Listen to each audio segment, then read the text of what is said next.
What's it, boss? Ned. Chillaxing, watching these kids play games. What you doing? Hell yeah. Sounds like some fun out there. I played something the other day.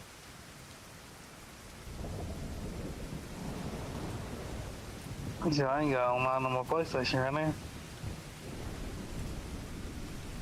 There's a subscription right out and it's like $110 for a year. How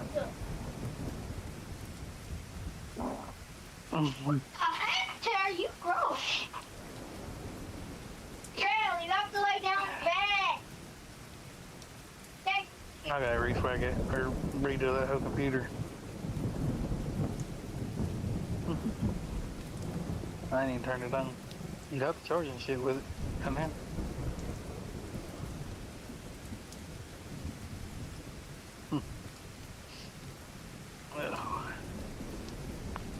Do you? Hell yeah.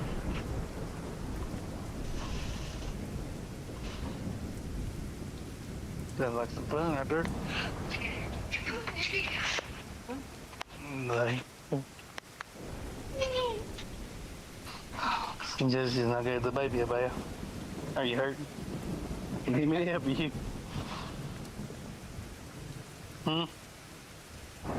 What, boss? What?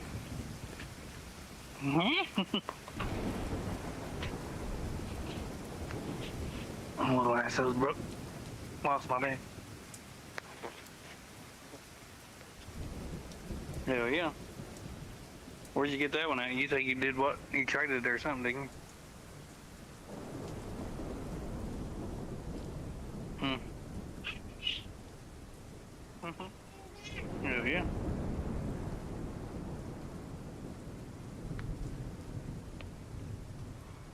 Hell yeah.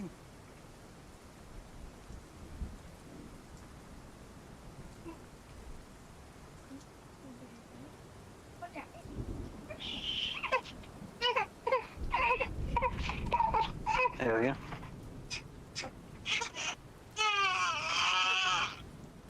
What, babe?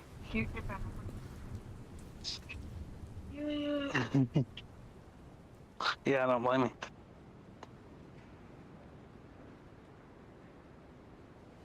you. Hell yeah.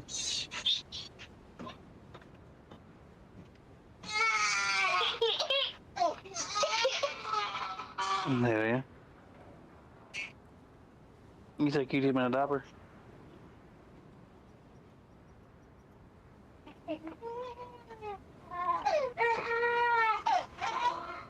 No. He is going off.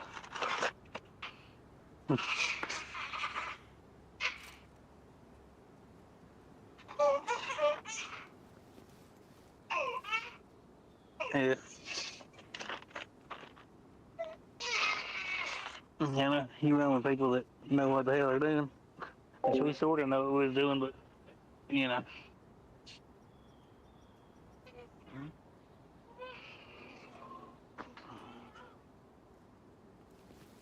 Yeah. Mm.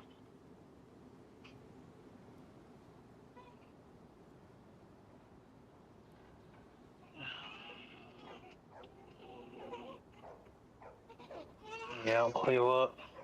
I ain't play Call of Duty's trash right now. They fucking brought that Black Ops. And like where we played Resurgence and shit. Fucking, all it is fucking, um, fucking, they made it where it's all Black Ops 6 shit. Like even if you didn't buy the fucking game. Yeah. So like they make you restart like your fucking all your shit and stuff, just like you would be buying the game. Yeah, I wouldn't. We're not happy about it.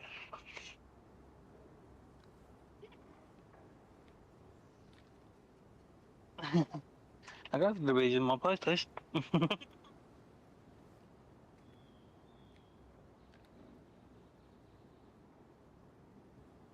Yeah, now you showed me where you can get it for $7. Oh, there you go. Yeah.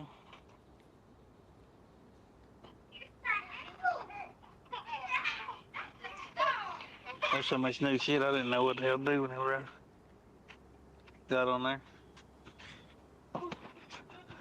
Trend, quit.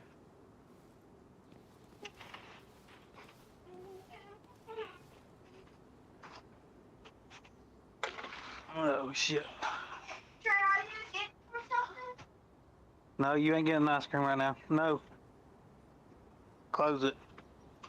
Close it.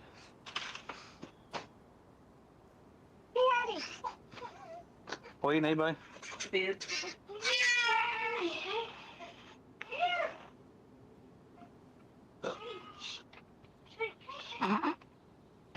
Shit, I gotta hook the computer up and make sure everything's working right on it. I ain't gonna play it if it ain't working right. No, we're here in a little bit. Busy, boss. Getting stuff for baby.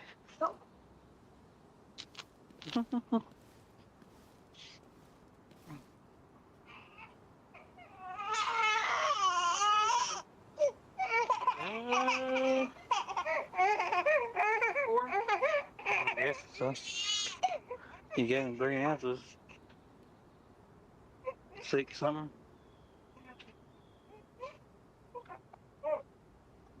What the hell was that? What the hell was that?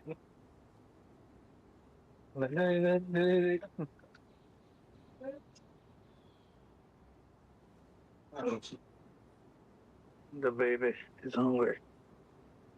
As you can hear, he's the one pissed off with the mic. Oh. Can't hear nothing. Because I don't got you on. I don't know if I got you on speaker or not. Sounds like you did. I do, but.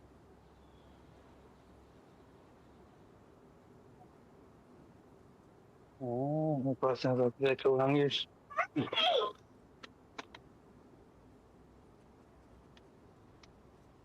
can tell.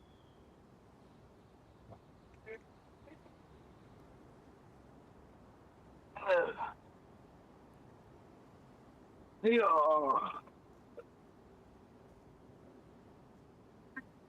The baby.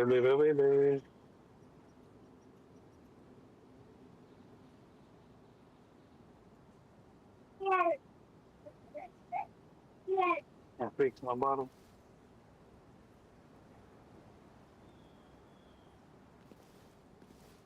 And see, I ain't got nowhere to put this. They needs a place to go.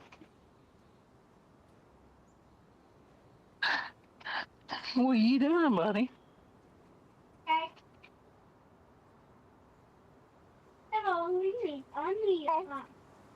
He says, feed me, motherfucker. He's on his back. You want some no fatting? Oh, yeah. Yeah. That's 2, and then I put the metformin in there, so I guess about 2.5.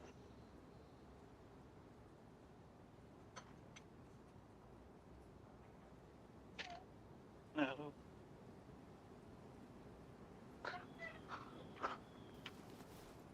What, Jennifer off tonight?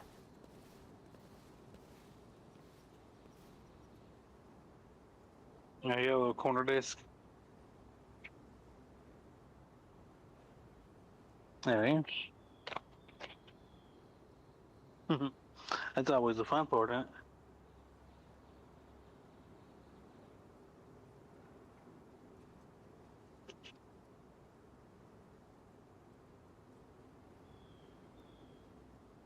There he is. You can turn that heater up. Turn it down. You can turn it down. We gotta find the fucking remote for the room. No, not yet. Why? Okay.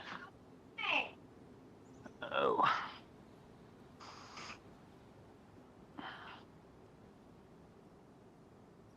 Ugh. I'll turn that computer on later and see if I can do anything with it.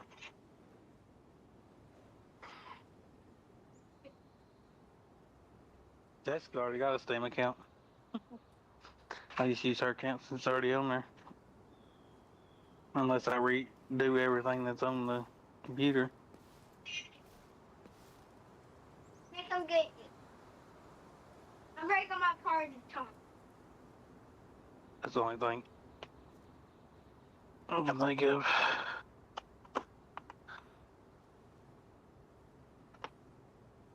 Oh. How to do it anyway. I mean, have to factory reset it. Yippee! My brother's there. My brother. Can I say hello to Uncle Dave? Say hello to him. Hello. What are you doing? Where are you at? It doesn't sound like home. Sounds like a club.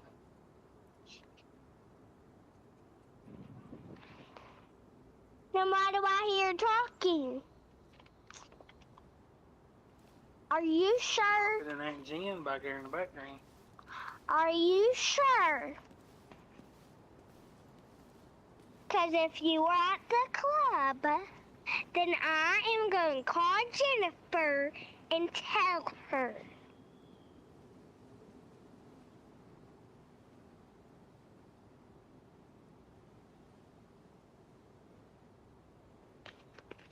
Got it? Okay. Bye. Good God. Why you at the club, boys? I don't know where you at. Let me come up. He was behind the TV.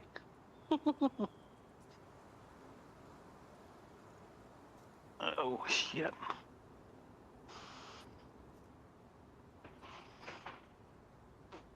No. Oh, wait. Shit. Did mom invite y'all to come up and eat Thanksgiving?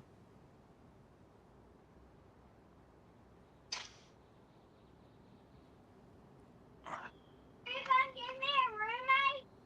I'm not Ask Jen. be a roommate. Well, you didn't. Try to give me one. Can't believe it. She probably ain't thinking about it right now.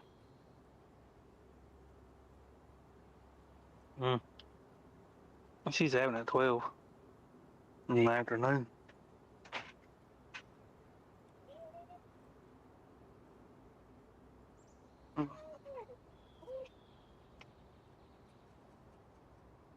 This me in your house.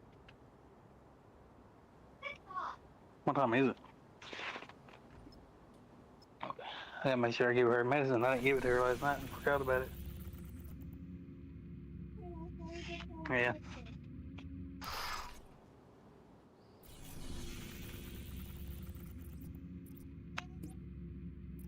No, was you jealous because I was rubbing on the baby and I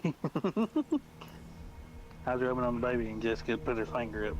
Rub on me. You can rub on up his legs there, buddy. That's what I'd say too.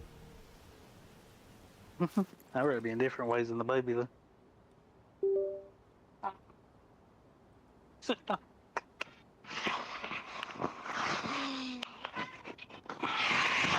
playing? But yeah, go back. I'm gonna change. That'd be me.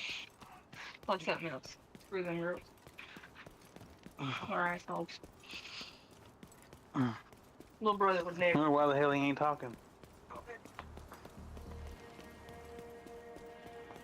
Saying ain't talking. He did this for him. Yeah, I know.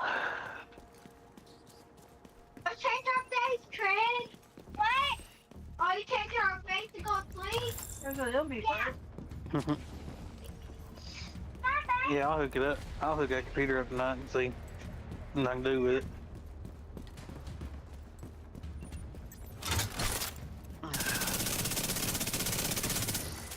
You just have to come over here and fix it, babe. Play something else or play. I told you what to do, babe. Buy your own house. And then whenever they come over your house, ban them. I'm just saying, I just told him what to do. If they don't play with you right, bub, just play something else.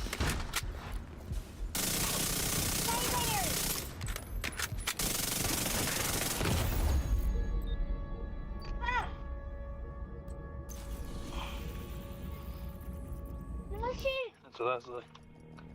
These girls has lost my fucking remote to my TV. These damn kids. Yeah, I know. Oh, fuckers.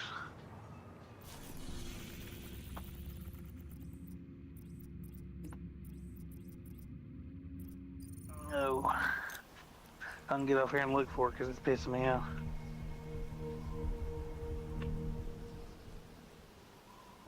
Alright. I will. Alright. Peace.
Hi, Vaughn.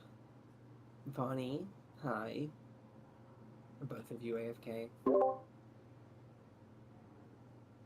Yeah, I'm wondering if Vaughn's here, because I was going to think about getting him his chatterbox now, while I'm waiting on the raid.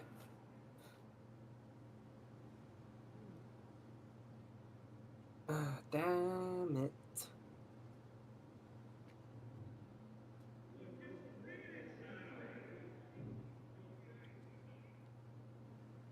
Oh, right.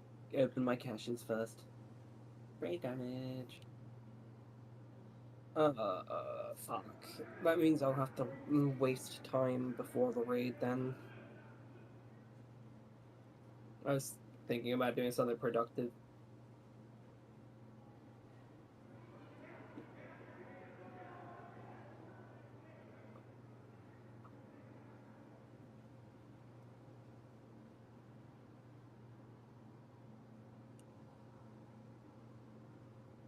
Yeah, maybe. I'm just gonna do some cache opening then while I'm sitting here. I might go and get myself the Lexington, as in that one DZ exclusive rifle that I still haven't got.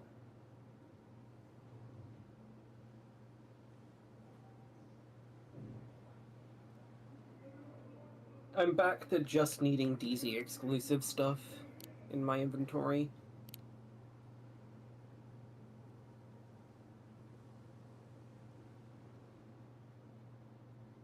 Oh, I'll never do that shit. Fuck that shit.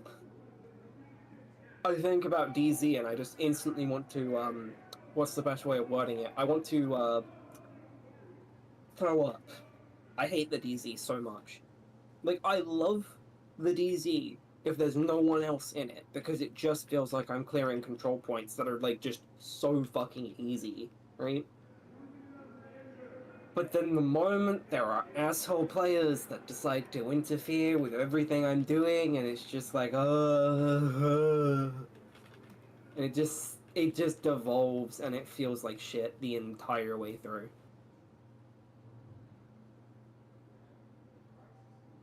So yeah, the last pieces I need are Liquid Engineer, Matador, and then Vigil for the backpacks, and then I just need the 3 exotic knee pads, and then I'm done with every expertise in the game. I'd be expertise 27. Where they jump on 30 on the next one, so by the time they release new stuff, it's, in my inventory by then.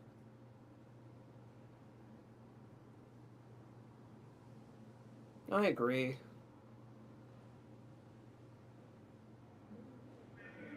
If they released a new raid, it gives us actual content to do that is forcefully good, right? Even if the raid itself is a buggy mess at the beginning, they can iron it out over time. Doesn't really matter to me. Plus, they would have to think about what the fuck they'd actually have to do with the raid, right? Because considering all the raids and different, like, big things have been in different factions, they'd have to figure out which faction to place it in, let alone that, the setting of the raid. There's a bunch of variables. I'm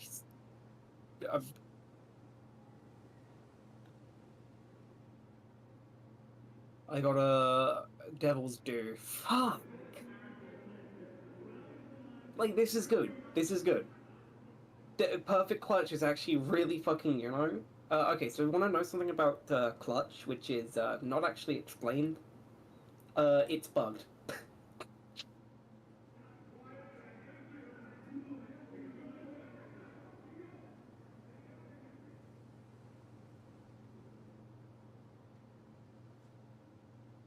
Clutch, every crit will restore 2.5% of your armor. And that's every single crit. It's not required for you to be below 20%. So I guess it's actually, like, a solid piece, especially with the rolls I had on it, but the rest of this shit's useless. Unless I got a Harvest, which I didn't.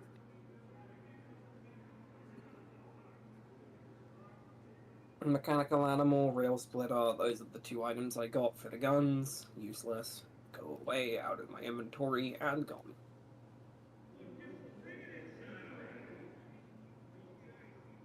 Where's my Dizzy Weasel tank? There it is. Swap this for this, and then this swap to that. Overwrite. There's my new pistol setup for it.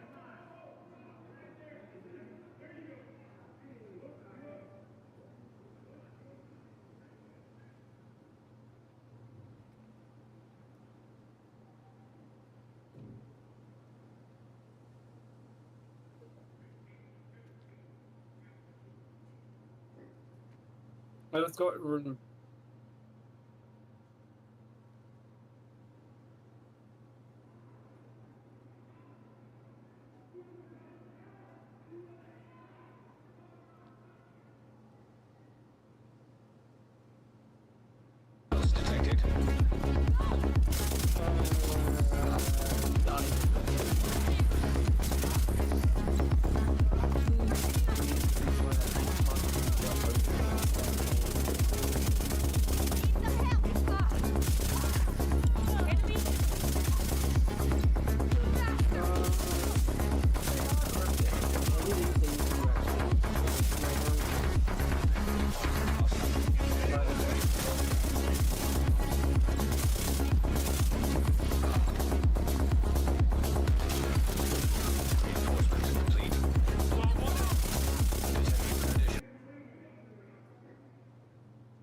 Cryptic? Anything in div that you need to do?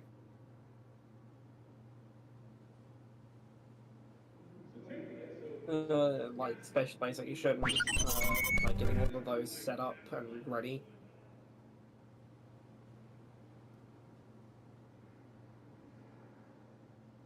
Do you? I'm just asking if you need any help with anything, basically. Because I'm all set. TB? Legendary, or is it different?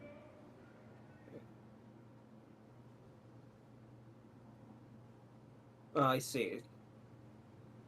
Yeah, that would have to be an actual scheduled thing where I would have to have time for it.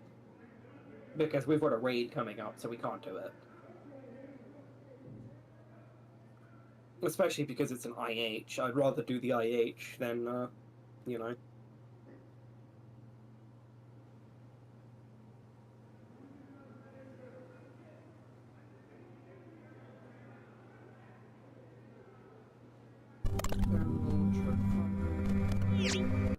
To another Division 2 build video. Today we're going to be checking out my first build for Title Update 22, and it's going to be featuring the newly buffed Chatterbox. I've loved this gun for many years, and the devs gave it a fantastic buff this update. Not only did they increase the base RPM, but they also increased the RPM percentage per stack, making this thing even more of a beast. The RPM on the Chatterbox now surpasses the Ouroboros if you stack it correctly. Now, I did drop a YouTube short the other day teasing the insane RPM, reaching 2,147 RPM, and I still wasn't at full Chatterbox stacks. However, that build's not going to be for everyone, and it's probably not the best or most viable build for this gun. It was with the Ninja Backpack, 3 pieces of Umbra, and 2 pieces of Striker. It was just a fun piss around build. If you do want a full video on that setup, let me know in the comments below. The way I've loved to use the Chatterbox for so many years is with Hunter's Fury and the Memento Backpack.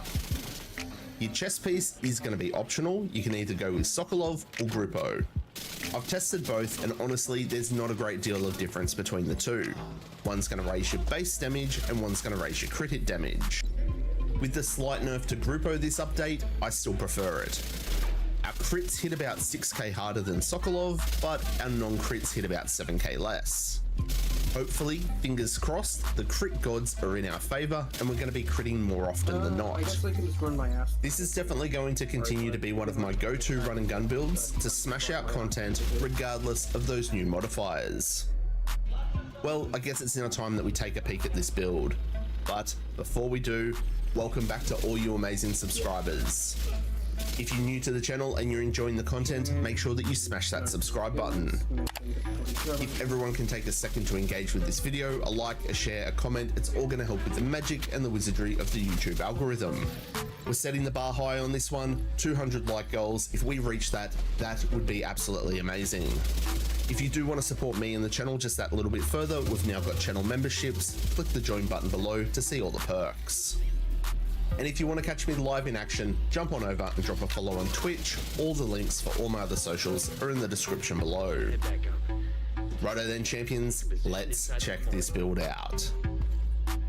Okay, so the way I've constructed mine, I've gone with 5 reds, 2 blues, 1 skilty, and we sit just over 1.1 million in armor.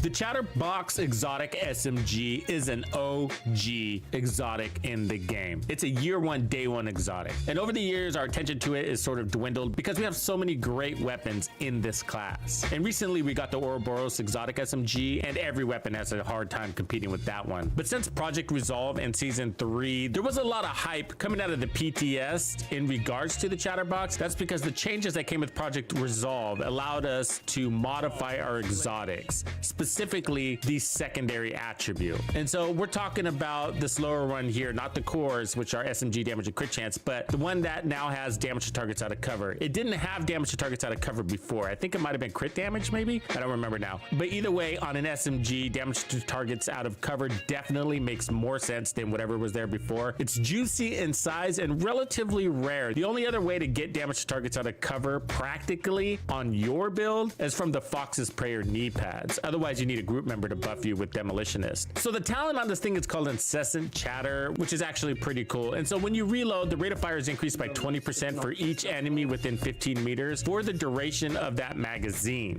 And that stacks 5 times. So we're talking 100% RPM increase. That's going to put you at 1400 RPMs. And then kills will refill half of your magazine. So the only thing different here is damage to targets out of cover. Is that enough to take the Chatterbox from a mediocre SMG to S tier? Let's find out. And if you don't know, practical application. So that sentiment, I would probably not even recommend the Chatterbox to you. However, it's not all stormy clouds and rain. There's one build that absolutely makes the Chatterbox shine, and that's what we're going to focus on today. Now, I'm not throwing shade at the Chatterbox. In fact, it's one of my original favorite weapons in the game. But a lot has changed, including the rebalancing of NPCs. You see, the Chatterbox was a formidable weapon back then, but since then, the devs have considerably rebalanced the game. And over time, those NPCs became stronger, as we did too.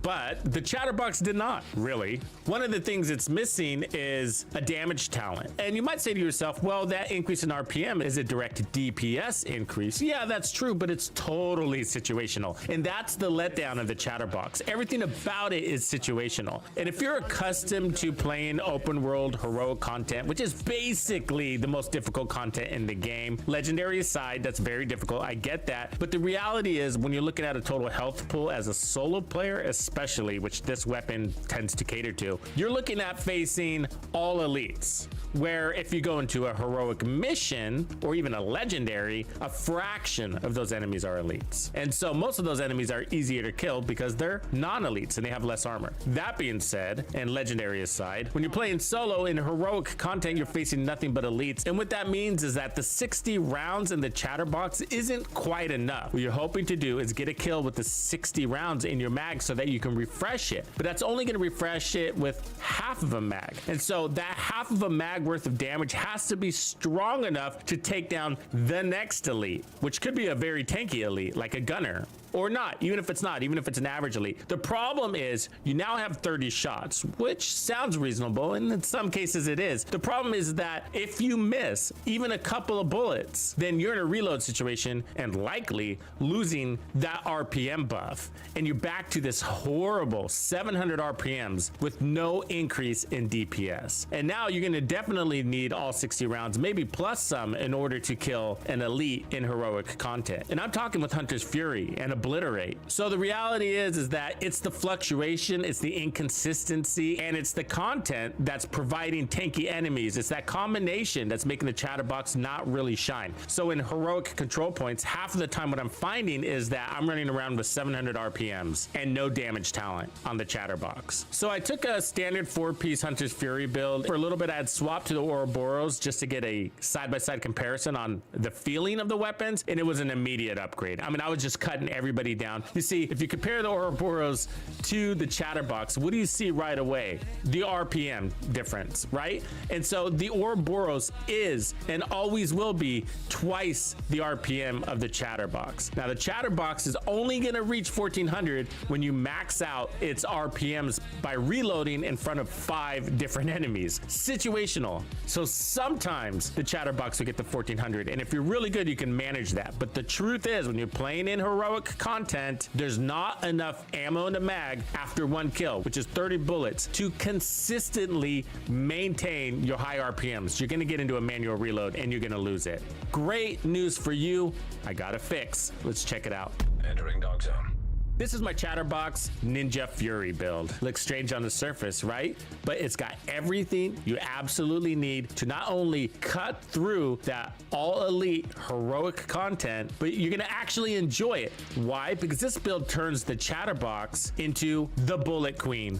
Look at it, 90 round mag, and on kill you're gonna get half of that back. And for the most part, we're running around with no less than a 60 round mag, making it so much easier to maintain the 1400 RPMs once you earn it. And that's the key.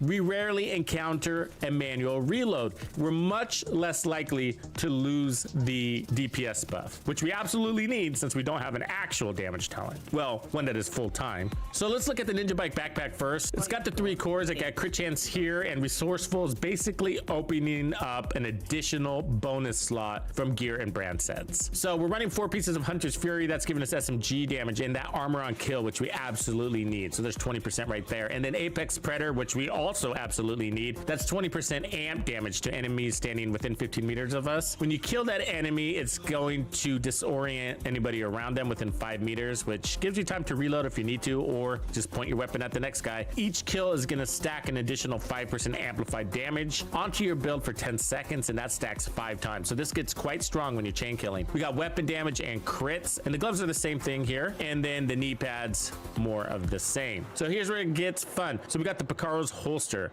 So we got armor, crit chance, and this gives us an extra red core. That makes this build feel like we're running around with 5 red cores. Because of the Ninja Bike backpack, we can get all 3 brand attributes by only running 2 pieces. So we're getting skill haste, a skill tier, which helps our shield, and our Banshee pulse, and 50% magazine size. And that's how we're getting the Chatterbox to 90 rounds. And then the chest piece is our second piece of Brazos with armor, crits, and then I chose to run Obliterate. For the specialization, I'm running Gunner. Really, it's for the Banshee pulse and the armor on kill. Those are 2 really important things for the mechanics of this build. For one, you need the armor on kill because we don't have bonus armor, and bonus armor is extremely helpful on running gun SMG builds because you get shot in the back a lot. So that's giving us 10% armor on kill plus the 20%, so we're at total of 30% armor on kill. Now, if you look at her shield, it's pretty darn strong. That's a tier 5 shield, and again, because you're not running bonus armor, that'll be helpful. And we got the Banshee pulse at a tier 2, and so basically what I'm doing is running up to the largest group of enemies that I can find,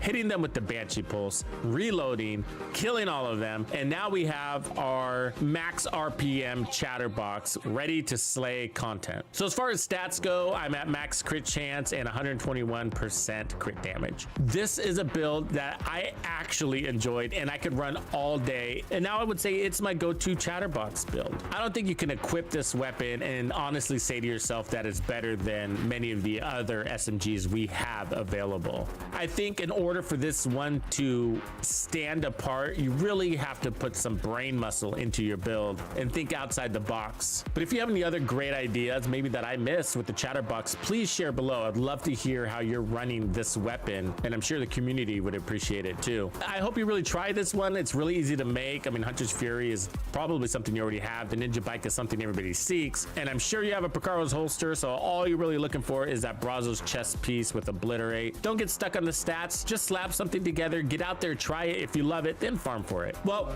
that's a wrap on the Chatterbox. Thank you for hanging out with me today. My name is Tuxedo Bandito, and this was another episode of The Division.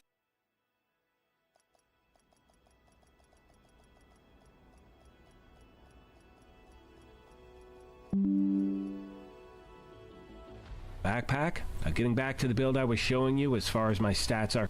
Agents, welcome back to the Gaming Brigade, and since the start of Year 6 Season 2, a lot of you have reached out asking me to put together a build based around the Chatterbox, so I'm going to bring you that really quick. As always, we're going to jump right into the details. If you happen to enjoy this, do me a favor and hit that like button. It truly helps the channel out. Now, starting with a specialization, we're using Gunner. A bunch of different reasons. We get some armor on kill. You can use the Banshee Pulse. You get a rate of fire increase as well, and remember, regardless of the specialization that you choose, make sure you have the proper weapons activated in your weapon skill tree. That way you're getting a 15% weapon damage bonus regardless of which one you're using. Now my primary is obviously the Chatterbox, and I will talk about how to get this weapon after the build breakdown. You can see it has the talent Incessant Chatter. When you reload, the rate of fire is going to increase by 25% for each enemy within 15 meters for the duration of that magazine. Max stack is 5, which means you can have 125% increase of your rate of fire, and kills also refill 50% of your magazine. Now I'm going to show you a few different build breakdowns, the first of which pretty much ensures that you're not going to have to reload this weapon that often, and you'll have that extra rate of fire running non-stop. As far as my gear is concerned, you can see I'm running 3 Hunter's Fury, 2 Brazos, and the Ninja Bike. Now most of you know how this works, but for those of you that may not, you can see it has the talent Resourceful. Slots in with any equipped gear set and or brand set item to fulfill a requirement towards unlocking a gear set's bonus. Can unlock bonuses from multiple sets simultaneously, and all that means, even though I'm only running 3 pieces of the Hunter's Fury gear set, I am going to get that 4-piece bonus. You can see 2 pieces 20% shotgun and SMG damage, 3 pieces 20% armor on kill and 50% health on kill, and 4 pieces Apex Predator.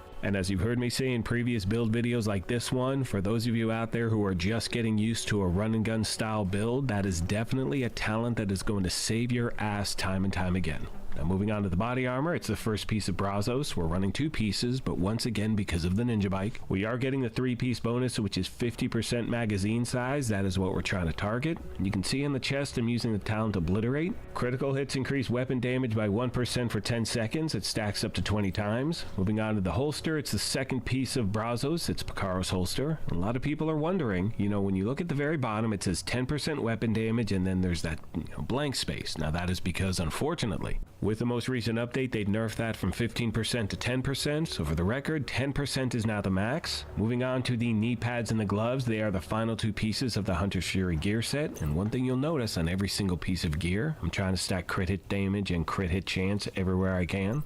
As far as my skills are concerned, I'm using the Crusader Shield just in case things do get sideways. I'm also using the Banshee Pulse, which again is exclusive to the Gunner specialization. It's one I definitely like to use here and there. Now, another option you have for this build, I'm going to show you really quick on screen. And this is for those of you out there who may not need that extra magazine size. You want something that puts out more damage. You can do 1 piece of Sokolov on the chest with the talent Obliterate or Intimidate, plus the Memento backpack. Now getting back to the build I was showing you, as far as my stats are concerned, you can see I'm sitting at 58% crit hit chance. Remember, the max is 60, and 144 crit hit damage. And remember, these numbers are going to be dependent on not only the gear you have equipped, but also having a Shade Watch of level 1000. Hope this video helped you out, my friends, and as always, questions, comments, or feedback, please let me know, and I will do my best to get back to you as quick as I can. Most of you know by now that one of my favorite aspects about putting these build videos together is the family that we have at the channel, so if you happen to have any tips or tricks you want to pass along to new and returning players, please leave those in the comment section. On that note, I'm going to leave you with some gameplay footage. Hope you enjoyed, my fellow agents. I will be talking you through how to get the Chatterbox. I'll also be going over how the actual talent works with the Chatterbox. As always, I want to take a moment and thank you all for your incredible support of this channel. I sincerely appreciate the privilege of your time, and as I mention at the end of every one of these, take care of yourselves, be kind to each other, and we will talk to you soon. Thanks again, everyone. So first and foremost, my fellow agents, let's talk about how to get this weapon, and then we'll talk about how it works and how to really maximize your gameplay. Now, back in my day, you know, the only way to really get it, you could craft it. And once you crafted it, it was then put in the general loot pool, you were totally good to go. Now, I will leave a link to a video I posted a long time ago about how to actually get it. And even though it is an older video, the method is still valid today. Now, another way you can get it, from what I've heard, is from just opening up exotic caches. You may not need to craft it in the first place. Now, I've heard from people saying they've gotten it that way. I haven't seen it, so do me a favor. If you have just gotten one by opening an exotic cache, let me know in the comment section, because the last thing I want to do is have you spinning your wheels trying to get something and not actually have the ability to pick it up in the first place. So again, let me know if you have gotten it just by opening caches. I definitely want to pass that information along. Now, at this point, we're going to talk about the talent itself, and as described, you know, when you're close to NPCs, that is when you want to reload the weapon, and you want to do that when you are close to as many enemies as possible, because that's going to give you the greatest increase of RPMs. And I'm going to show you a quick example in a moment. We're just going to get there really quick. And you know, this is really a build I use for what you're seeing on screen, you know, public executions, resource convoys, things like that, where you're getting a lot of enemies in a bottleneck area. So you can hear right now what I typically do: fire off a few shots, because as I get closer, you'll see here in a moment. Going to reload right now. Boom. And that's where I'm going to get that rate of fire increase, because they are so close. Let's get the next spawn point. The toughest thing with this build is to train yourself not to hit that reload button when you have a break in the action. It's something I always do. I think a lot of players do as well, you know, because you want to make sure you're not running out of bullets. But every time you reload, you're going to reset that rate of fire. So the goal is, when you get the timing down, you're going to be able to keep this, you know, rate of fire throughout your entire gameplay. And I want to give you a quick example of that so you can hear what it sounds like now. Right, for I have 62 you can just drop it on me. bullets left in the magazine. Let's go to something close. What's up? There we go. Territory control. Hopefully I don't screw this up. I probably will. yeah. I'll probably hit reload after I said not to hit reload. Beautiful But day, again, beautiful world. what are you going to do? And that's really it, fellow agents.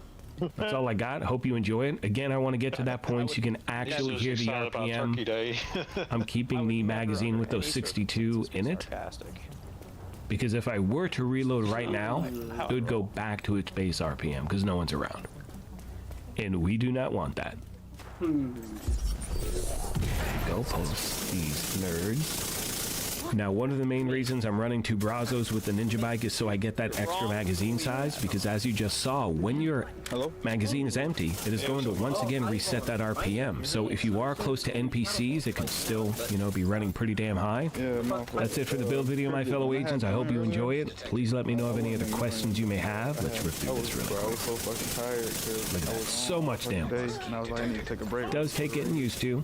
But I was still tired. Once you get it down, just joined the Discord. it's good. Anyway, thank you once again. Yeah, I joined the Discord. I'll see you in the next one. Straight back to sleep. Bro, where are all the face tattoos at? What is this shit? The face tattoos are horrible. There are not. Oh. Do we still have time, Snowy? Not really. Meow. We can get like one of them done, but not most of them. Here, pretty cat. Hell nah, I Pow Yeah. I sound like a bunch of angry pussies in here. This guy is hilarious. I was kind of waiting for Pika to get in the lounge. Here, where the hell is he at? Eduardo, buddy. I might have to leave. Hey everyone, Rogold here, and today I want to talk about build mix. 43, we're starting the 2023 has raid been at the year 8. of new players joining the Division yeah, community. let's go. I've done plenty of guides structured to help such players, and they've been met with great reception. Oh, we could, like, if you, I mean, and what I don't think anybody's going to care if we start at 8:15, which is obviously you know what I a mean? hugely important and integral aspect to the Division 2 as a game. Your build is your character's lifeblood, your bread and butter. So I want to try and break the system down in such a way that should hopefully be a bit more consumable consumable and understandable for those who are newer to the concept and experience. And one of the reasons I felt compelled to make this. Did you guys see what I changed there on the raid signups going forward in the future? They're one of the most popular forms of division content. And I'm doing that on purpose because it's just like share build ideas and inspire all the others. tentative What I've does noticed is over create time, especially for newer players, is that they will use these templates with modifications. It's just They'll see it works well in someone's gameplay, so the carbon copy it and head out the door. And I'm not saying there's anything you want to wrong do with it, that. fucking sign up. It's no big deal. Everybody's got a cell phone nowadays. All you gotta do is be like, fuck, something came up, I can't make it. You know what I mean? And honestly, you know, just to be honest with you guys, if it's your first time, I'm not gonna fucking ban you for like for a week. You know what I'm saying?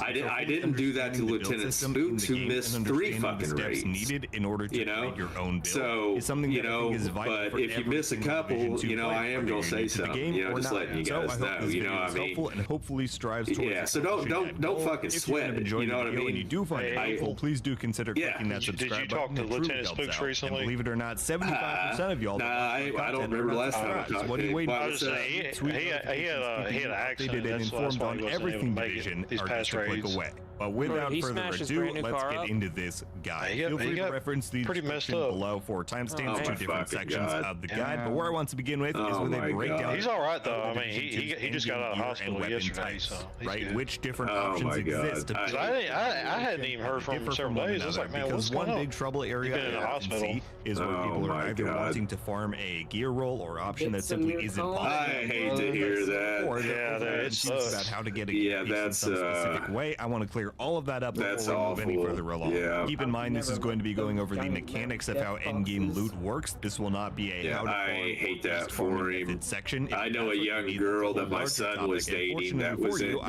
very gifted. Matter of fact, she was valedictorian, and she was in a fucking car wreck. Now she has brain damage. Let's get to it. There are 5 different possible types of gear and 2 possible. Those cars, man, they're so dangerous. In the end, especially the fast ones. All on the same level of statistical power, but each interacting and functioning in different ways. So it's important to break down each of those differences. To be honest with you, same. Really, there's been a few times I about dozed off, man. It's just scary. Everywhere in the game. I was doing I was in a Camaro with the V8 back when I was younger. I went from this is the 3-tier bonus you'll find near the top of each either 5th to 3rd or 4th to 2nd, double clutch down. Depending on how many and I was going so fast that I slowed down so fast that the big O F350 flatbed truck behind me never even knew I was there. You know what I mean? And he also comes with 2 there was all that was left of the car was the front seat. There was no back seat to the car or truck or nothing. It was totally gone. Gear. Every high-end brand has a predetermined core stat. And I walked away from it. What that means is that pieces of a certain brand will. That was just one of the wrecks I've been in, but I've done a lot of racing. So, for example, a Fender's, Providence or branded piece of gear, those will always drop with a bus that was almost killed me, but I was riding a bus just like Gila. Almost went off a cliff. Drop with armor, and Empress and Wyvern will drop with a skill tier. Those rolls are predetermined depending on what brand you're going after. Attributes are not quite the same. However, depending on what core roll you have, again, weapon damage, armor, or a skill tier, the first of your 2 attribute rolls has a statistically higher chance to roll in the same category.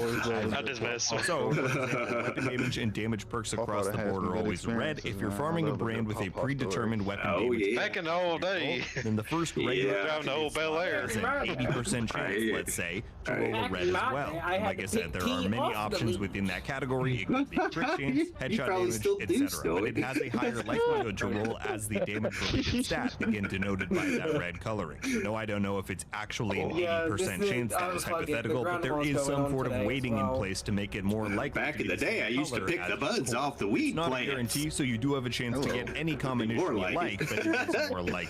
Iron chest. What we used to do is we get planters of them, but you won't find talents. We put our weed. We'd go out in the woods, right? Lastly, and we take just like a pot, and we put the pots out in the woods, and then whenever whenever the plants would start to grow, we'd go and we'd move the potted plants around in the woods.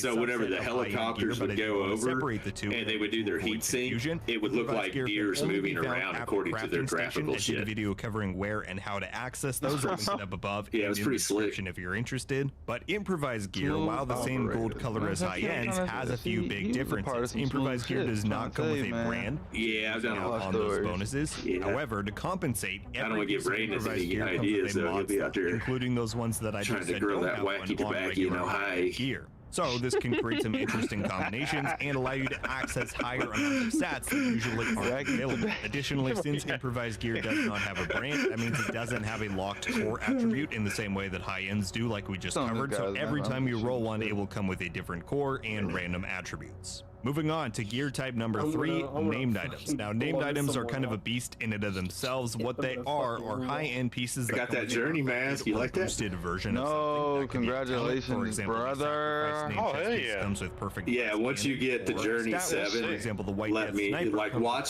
So just go watch that video we posted in the SHG video channel. It's gonna make your life on the journey so much easier. Okay. Brands, core, and looks like you look kind of like just know that there's only one type. What's it? The Guardians of the Galaxy. Like if the perfected talent that you want only comes on an Alps piece, Star-Lord with the mask. He looks like Star-Lord with the mask.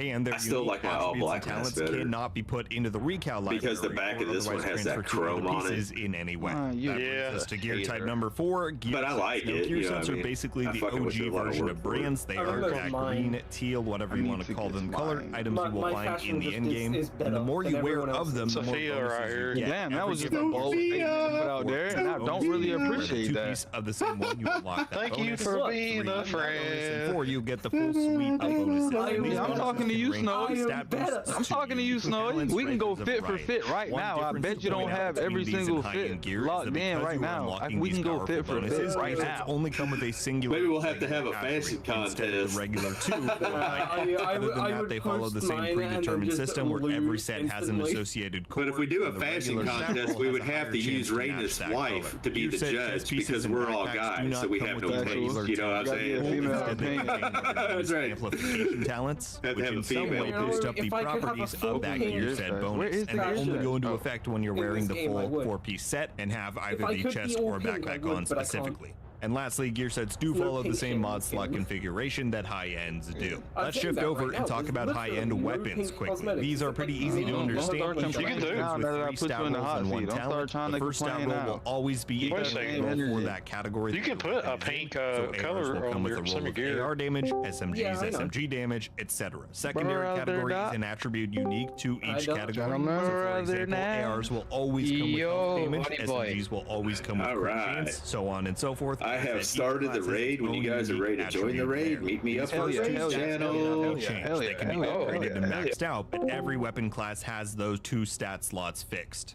What can be changed is your 3rd attribute slot. This is a general stat pool that is consistent across every weapon class, containing stuff like swap speed, accuracy, damage to armor, and that will always drop randomly on each weapon and can be rerolled to anything within that pool. Lastly, your talent. Each weapon class has a different talent pool, and same as your 3rd attribute, that drops randomly and can be modified. And finally, we're switching back to a category that covers both weapons and gear, exotics. Exotics are a bit more straightforward in that every exotic weapon or gear piece has fixed attributes. Those rolls on each piece can fluctuate. You might get one to drop with higher rolls than others, but every single Coyote's mask comes with weapon damage, crit chance, and crit damage, just like every Eagle Bearer comes with AR damage, health damage, and headshot damage. The only exception here is that as of Year 5 Season 1, when I'm making this video, new exotic weapons have received the randomized treatment, meaning their 3rd attribute rolls are random each time. As of the making of this video, this system currently only applies to the Sacrum Imperium Marksman Rifle and the St. Elmo's Engine Assault Rifle, but if you're watching this in the future, further new exotic weapons likely contain this property as well. And the final thing to note on exotics, they follow that same mod slot distribution system, where chest pieces, masks, and backpacks have them, and gloves, knee pads, and holsters do not. All right, well, my apologies for that being a tad bit tedious. I know that was a lot of information, but I do think it is important to understand, as I frequently see people say they're trying to farm for something that just doesn't exist, like a perfected talent on a different piece than the named item it's tied to, or they're confused about why a striker piece, for example, isn't dropping with anything other than weapon damage. And like we covered, that is because that is all it drops with. Anything aside from exotics, perfected talents or stats, and gear set amplification talents, right, anything can be re-rolled using the recalibration station. But the way the game has it set up makes it so that certain item profiles are easier to obtain than others. The famous one I always hear about is the Fenris chest piece with armor. You can get one, I have it, but it means you need to get a piece to drop with 3 out of the 4 other rolls that you want, both of the 2 attributes and the talent. That way you can re-roll to armor, and voila. Last thing I wanted to cover in this section, a bit of an FAQ answer. I regularly get asked on build videos or whatnot, does it matter which of my pieces have which rolls? The answer is no. No, it does not. 3 damage rolls and 3 armor rolls will give you exactly the same stats regardless of which 3 pieces contain each one, right? The location of major, minor attributes, mods, anything, it doesn't matter. All that matters is the total values you're achieving once everything adds up. So I hope that clears some things up. All right, that is gear and weapons and the rules around them. Let's now dive in more specifically to your build. You want to make a build? That's great, but where on earth do you start? As I said, direct copying a popular build video can work, but I don't believe you're reaching your full potential if you do so. So let's back up and go through a bit of a different set of steps. Beginning with, what do you want this build to do? I think a lot of people think to themselves, I want an OP build, but aren't necessarily factoring in the how or why a build could achieve such a status. So the main consideration is going to be, what is your playstyle, or at least what playstyle do you want to use for this particular build? And this can incorporate a lot of different things. Do you want to be able to forget cover and run and gun your way around the map? Do you want to sit back in safety and attack targets from range? Do you want to support your allies instead of directly damaging the enemy? Do you want to incorporate skills more than guns? If so, in a more offensive or defensive capacity, right? These sorts of questions can begin to help narrow down what kind of build you might actually want to pursue, because there are a lot of different builds that can be assembled in the Division 2. However, that one question alone will not get you to your destination, because let's say, for example, you decide that you want an effective, close-range run-and-gun build.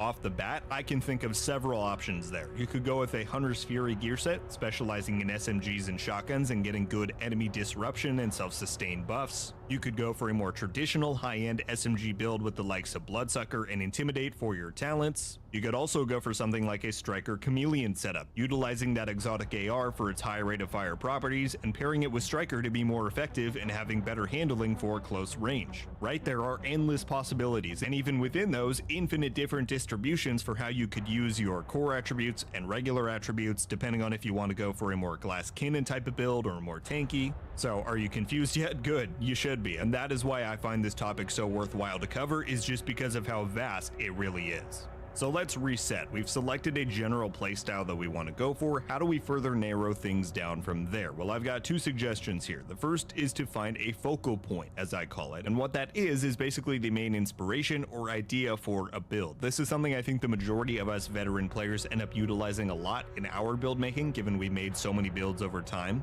right? Instead of just saying, I want to make another sniper build on top of the 5 I already have, we can say, hey, here's a certain named item I haven't ever used much. Let me try and make a build around that. And then I can find other pieces and bonuses that would strengthen what this item does. And your focal point could be anything, a certain gear set, specialization, and exotic, but if you can lock down one component that you really want to use in your build, then that can help inform everything else you build around it, as well as help you get not quite as lost when considering everything else you decide on after that. So let's say you decide your playstyle is a support role, you want to sit back and buff up your allies, and then maybe in-game or online you say, hey, I've seen this neat named backpack called the Hermano. It comes with perfect overclocked, which focuses around my skills and buffing up teammates. Great, now you have a playstyle you're going for and a central piece you want to incorporate. And from there, you can search up for other pieces, weapons, and skills that will best achieve your desired playstyle, as well as buff up that focal point that you've selected. So that's one recommendation that I think can really help structure the build making experience. The other don't freak out, is searching up build videos. Now you're probably like, what the heck? You said not to do that at the beginning, and I did, but here's the difference. As opposed to searching up something like Division 2 OP solo build, that's going to get you a million results, showing you a million different builds that may or may not even align with how you like to play the game. But if you can first decide on a playstyle, better yet incorporate a focal point, then you can refine your search and use something like Division 2 tardigrade tank build. That's going to give you results much closer to what you really want and what will actually suit your needs better. And it has the potential to inspire or teach you about a build type or gear options that you didn't know about. The one thing I will stress if you do this, I think I mentioned it earlier, never feel like you have to carbon copy a build video. A build video can be a great reference for a general build structure that works well, but if you see someone using a talent that just doesn't gel with you, or they're running 5 armor cores and you think you only want to run 3, it is essential for you to make those modifications. Not only to experiment, but also just to try out and find the best way to complement your unique way of playing the game. Because I guarantee you that myself nor anyone else on the internet plays the Division 2 or any game for that matter exactly as you do. So build videos can be a great resource. However, even with refined searching in mind, I don't believe they solve the problem for everyone. So let's take the next step here. I want to lay out a few resources in-game that you can utilize to learn more about what options are available. The first one being the recalibration library. Now I'm sure you've interacted with this plenty to store all of your stat rolls and whatnot, but this bench offers a really great resource, as the name suggests, as a library, because you can use it to go to any item type, weapon class, gear category, whatever, and see every single stat and talent that is available for each specific piece. Want to see what stats can roll on any LMG? You can go look at just that. Want to see what the full talent pool is on backpacks? You can do it. So if you're at the point where you know what kind of build you're trying to go for, but you just don't know exactly what is available or what might be the best way to achieve it, then the Recal library can be a fantastic place to gain some of that knowledge and get those ideas. Another one is the expertise menu in the same bench. Again, while this is another progression system, the expertise menu allows you to look at every single endgame relevant item in the game. Want to see every named and exotic assault rifle? You can click on the AR tab and scroll all the way down the list. Same with brand sets, gear sets, anything. Now this menu will not go into the specifics of everything. It won't tell you exactly what bonuses each set has or what every exotic's talent is. However, like I said, it is a database of everything the game has. So whether you're looking for a piece in a specific slot for your build or you're just browsing, you can use this menu to find the name for anything loot-wise in the game. And then you just need help from the friendly internet. Type the Division 2, insert item name here into Google, and you can read up on what every item is and what it offers, in order to narrow down what you might want to spend your time farming for. And then the last thing that is very important to remember to use, I'm sure a lot of you know about this, but this is a full guide, so I just want to point it out in case anyone doesn't know, and that's that the stat sheet in your character menu is your best friend. You just need to tab over from your inventory screen to get here, and this breaks down every single stat that your agent can invest into onto your build. It tells you how much you have of it, where it's coming from, and it informs you on special information, like with crit chance, it lets you know that it has a 60% cap. So while you're making your build or at any time, definitely refer to this sheet in order to keep track of exactly what you're investing into and what your totals are. Alright my friends, with all of those things in mind, knowing the types and mechanics of endgame gear, taking those first steps of refining a playstyle goal, finding a focal point, using resources in-game and online to get inspiration, ideas and knowledge,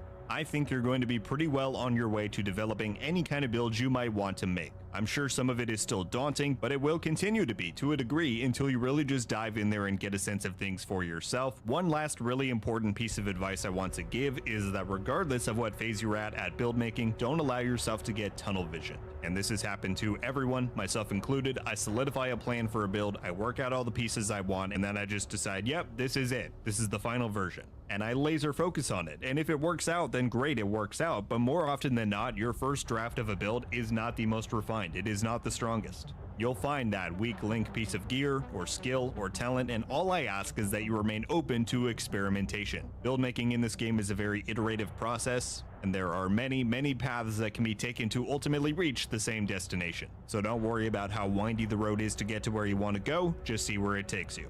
Remember, you've always got communities like ours right here, as well as the internet at large for resources, as well as a place to ask questions. But regardless of if you take my advice, someone else's, or none but your own, just remember to never fully close the door on something, as something to inspire your next favorite build could come from anywhere.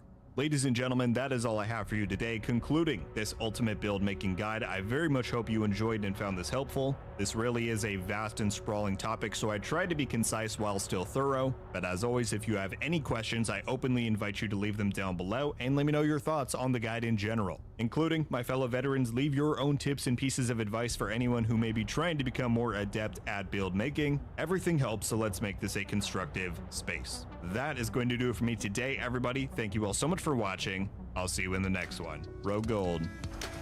Out.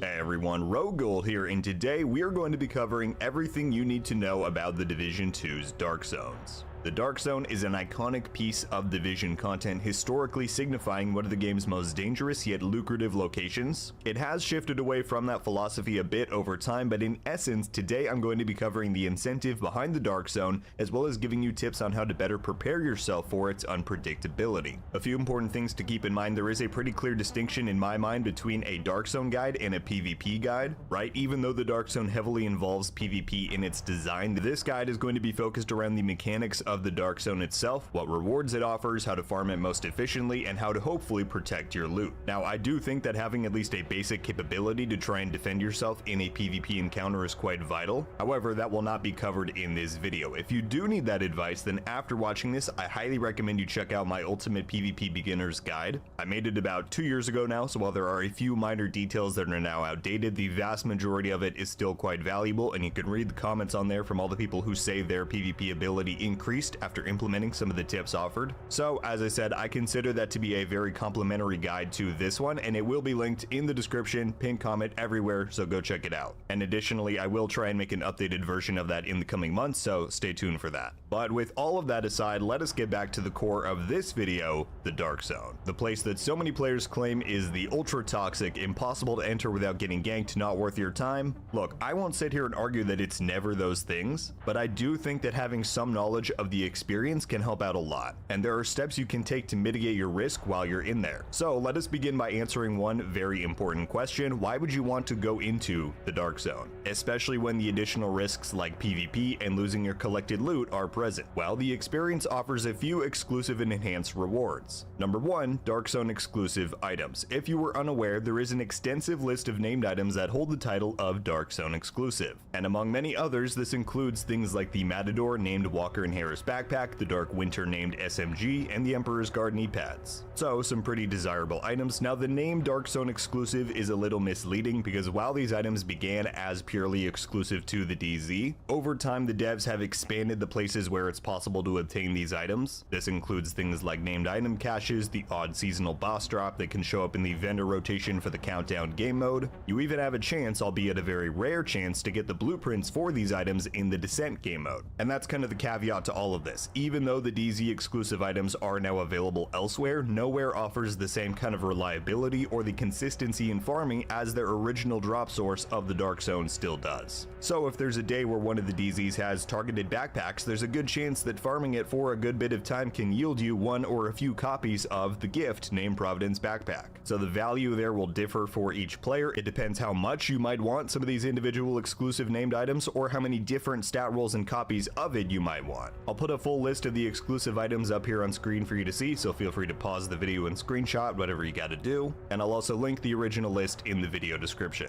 Number 2 on the desirable rewards list, exotic components. Now, for anyone who spent time in the Division 2's endgame, you'll know that exotic components are one of the game's most important endgame materials. Large quantities of them are required for the expertise system to increase your build's power level. You need them for reconfiguring exotics, which very soon you'll be able to re-roll the third attribute on on any exotic weapon using this method, so they'll be even more worthwhile for that. Simply put, they're a hard to come by and highly desired resource, and the Dark Zone offers the best drop rate for them in the entire game. Whereas open world level 4 control points have a 10% chance to drop an exotic component from the final loot crate, every Dark Zone chest has a 25% chance to drop a component. And these have no daily reset timer like the control point crates, and they're much faster to farm, so it's a pretty enticing bonus. Number 3 important reward, raid and legendary exotics. Have you been waiting for that perfect raid team to come together for the past 4 years to try and get the Eagle Bearer exotic AR? Or maybe legendary difficulty content is a bit too challenging for you and the Bighorn has always been out of reach? Well, the Dark Zone could be your answer. Now let me be very clear here, this is a minute drop chance, approximately 0.024% drop chance on any random NPC you come across in there, but the chance does exist for the Eagle Bearer, Ravenous, and Bighorn exotics to drop in the DZ, and these are their only other drop sources beyond those original raids and legendary missions. The chance to obtain one is also improved if a Dark Zone has the corresponding targeted loot allocation for a given day, so something to keep in mind for sure. And lastly, reward number 4, DZ resources. This one is a bit more straightforward, but DZ resources are earned via deconstructed loot and material crate pickups while in the DZ, and this is the sole currency accepted by the 3 DZ vendors in Washington DC, and they sell stuff like DZ exclusive brands and gear sets such as the Yawl and System Corruption,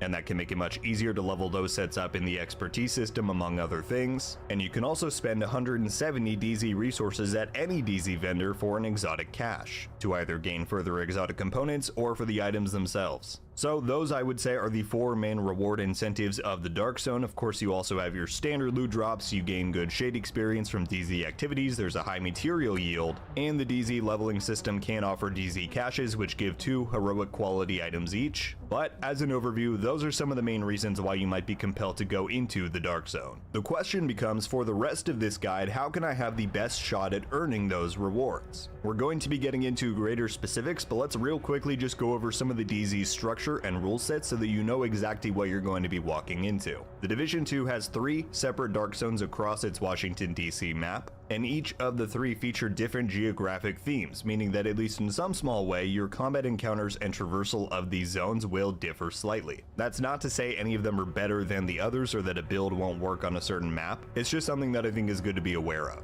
Dark Zone East is the largest of the 3, and it focuses more on open combat spaces and longer range sightlines. You'll find many wide and long streets here, a lot of the city's famous brutalist architecture, very angular in style, and in general, Dark Zone East allows you the opportunity to frequently see any threats coming your way long before they reach you. Moving over to Dark Zone West, this one is much more tailored for the mid-range combat style. You'll still find plenty of long roads, but DZ West also contains many more alleyways, cut-throughs, and other unique elements that set it apart, and its setting in the more rural Georgetown area definitely makes it distinctive. And lastly, DZ South, this zone plays much more into the premise of close-range combat and verticality. It features not only many scalable buildings and multi-level structures, but also an entire sprawling underground section within this train yard. The streets seem to feature much more debris and vehicles, meaning even the wider spaces within this zone are prone to those in-your-face kind of encounters. Those are the differences between the 3 DZs, but there's also a lot they share in common. For one, every Division 2 Dark Zone has 3 extraction points within them. This is how you extract your contaminated loot, one of the key mechanics of the DZ. The primary PvE activity within the Dark Zone are landmarks. They're wave-based encounters set at specific locations that will rotate in availability depending on where the server's player population is skewed, so it will try and promote traversal across the map. And the difficulty of the landmarks you'll see, normal through heroic, dictate both the reward you're given. Higher difficulty means higher rewarded XP, but for each difficulty notch that you climb, it adds 1 additional enemy reinforcement wave to the encounter. You also then have supply drops. These come in periodically, roughly every half hour, and while they offer a guaranteed boss drop and solid rewards from the drop itself, they are marked on the map for all, increasing the risk of encountering other players. And that brings us to one of the biggest factors while playing in the Dark Zone, rogue agents. Every Dark Zone server can hold a maximum of 12 players, and at any time a player can choose to go rogue, which enables player versus player combat against any other division or rogue agents who are not on your team. And the only other big thing to cover as far as the setup of the Dark Zones is invaded versus non-invaded DZs. Now, anytime you're in the game, you can check your map to see which of the Dark Zones are currently under which status. The standard purple zones mean they're non-invaded, however, at any given time, one of them will be marked in red, and that is the invaded zone of the day, and this all rotates between the three once per day. Functionally, there's not much of a difference between them, but there are a few notable exceptions. Non-invaded dark zones have turrets enabled at every checkpoint to try and help deter camping. These are not present in the invaded DZ. The invaded DZ exclusively features the Black Tusk faction, whereas the others can feature the Hyenas, True Sons, or Outcasts. This also makes the invaded DZ supply drop event more lucrative because it has 4 bosses instead of the standard 2 at the non-invaded drops. In essence, the idea is that the invaded DZ has even greater risk and it's even more lethal and unpredictable, especially with other players. But like I said, functionally the two variations don't feel that different, and there's no major difference in loot, drop rates, etc. between the two types, so in general I suggest picking which one you'll be playing in by the targeted loot available or by whichever zone you prefer the most. With that out of the way, let's quickly go over 2 very important aspects that you're going to want to consider before heading into the Dark Zone on a regular basis. The first of which being your build. Now, I'm of the mind that you've got 2 choices when it comes to your loadout selection for the DZ. Either you roll the dice and assume that you're either going to be able to escape or avoid all PvP encounters while you're in the Dark Zone, and therefore you take in a build that is purely tailored for the zone's PvE content. Or you bring something in that will do perfectly well against the PvE challenges and enemies you'll face, but is also capable of taking on another player if need be. I personally think the latter option is the smarter one, even if you don't intend on PvPing, but the choice is up to you. The honest truth is that so many different builds and combinations can work in the DZ depending on if you have a group, how you plan to play, and many more factors. One general reminder I will give is that NPCs in all PvE content in the Dark Zone is set to challenging difficulty, so if you want to benchmark a build in the open world or elsewhere before entering the DZ, that's the bar you're going to want to meet. With all of that said, if you want a build recommendation, this is what I take into the Dark Zone 90% plus of the time I go in there. It's very versatile, puts down NPCs very quickly, but importantly it also excels at going toe-to-toe with enemy players. And again, I think that is the ideal setup to aim for, but you can make your own determination. If you do like the look of this setup, do note that an Eagle Bear is not required for your primary. That's just what I like to run. You can slot in any other good high-end AR. Other than that, all of these pieces are just rolled for high crit chance and damage. Might take you a little bit to assemble things, but for the most part this should be achievable. And so as to avoid making this video needlessly long, if you do want the full breakdown of this build to see what I have rolled on each piece, etc., I have a separate video doing just that, and you can find it linked in the top corner of the video right now, and it will be down in the description as well. Okay, and then the last thing to cover before heading into the DZ is your Dark Zone perks. Alright, so DZ perks are a thing that maybe some of you are aware of, maybe some of you not. I wouldn't call them integral to your Dark Zone experience, but they do provide you some buffs and just general bonuses while you're in the Dark Zone. So they're good to keep an eye on just so you ensure that you have the maximum possible advantage when you're in there. The way you can check them out when you're right here in the main room of the White House, you just want to head this way, take a right, head up the stairs towards where Manny and some of the things are up here. If you loop around back into this room, and approach right here, the Dark Zone officer, you can open the menu and see your Dark Zone perks. Now what you see here is going to depend on how much time you spent in the Dark Zone previously. Maybe you played a few years ago, you got a few levels, maybe you've never been in there and you have none of these unlocked. Really, I just want to point this out so that whichever stage you are at, you can make sure that you either unlock these now or you come back to them later and unlock them so that, like I said, you have the maximum possible advantage. And there's some useful perks. You see here, tier 1, it gives you more slots in your contaminated bag, which means you can extract more stuff at one time. That's useful. On tier 2 here, you get a bit more of XP for eliminating rogue agents. Again, not all of them are going to be super applicable towards what you might be doing in the Dark Zone, but again, just is worthwhile to go through them. This gives you more rewards in the safe house, a bit less XP lost on death. That's certainly going to be useful. More keys from playing in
my YouTube friends. You don't need to spend a lot of time and energy creating complicated overlays.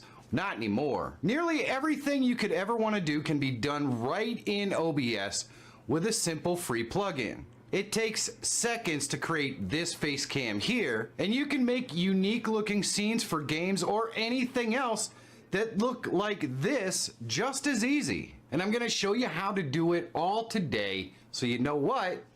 Let's get to it! We're gonna use a simple plugin called the Advanced Mask here. There is a link in the description so you can download it and follow along. That is the best way to learn. Now let's get to the install. This is the Advanced Mask page, and we can go over here to the download. And you can see we have Mac OS, Linux, Windows, and a Windows zip.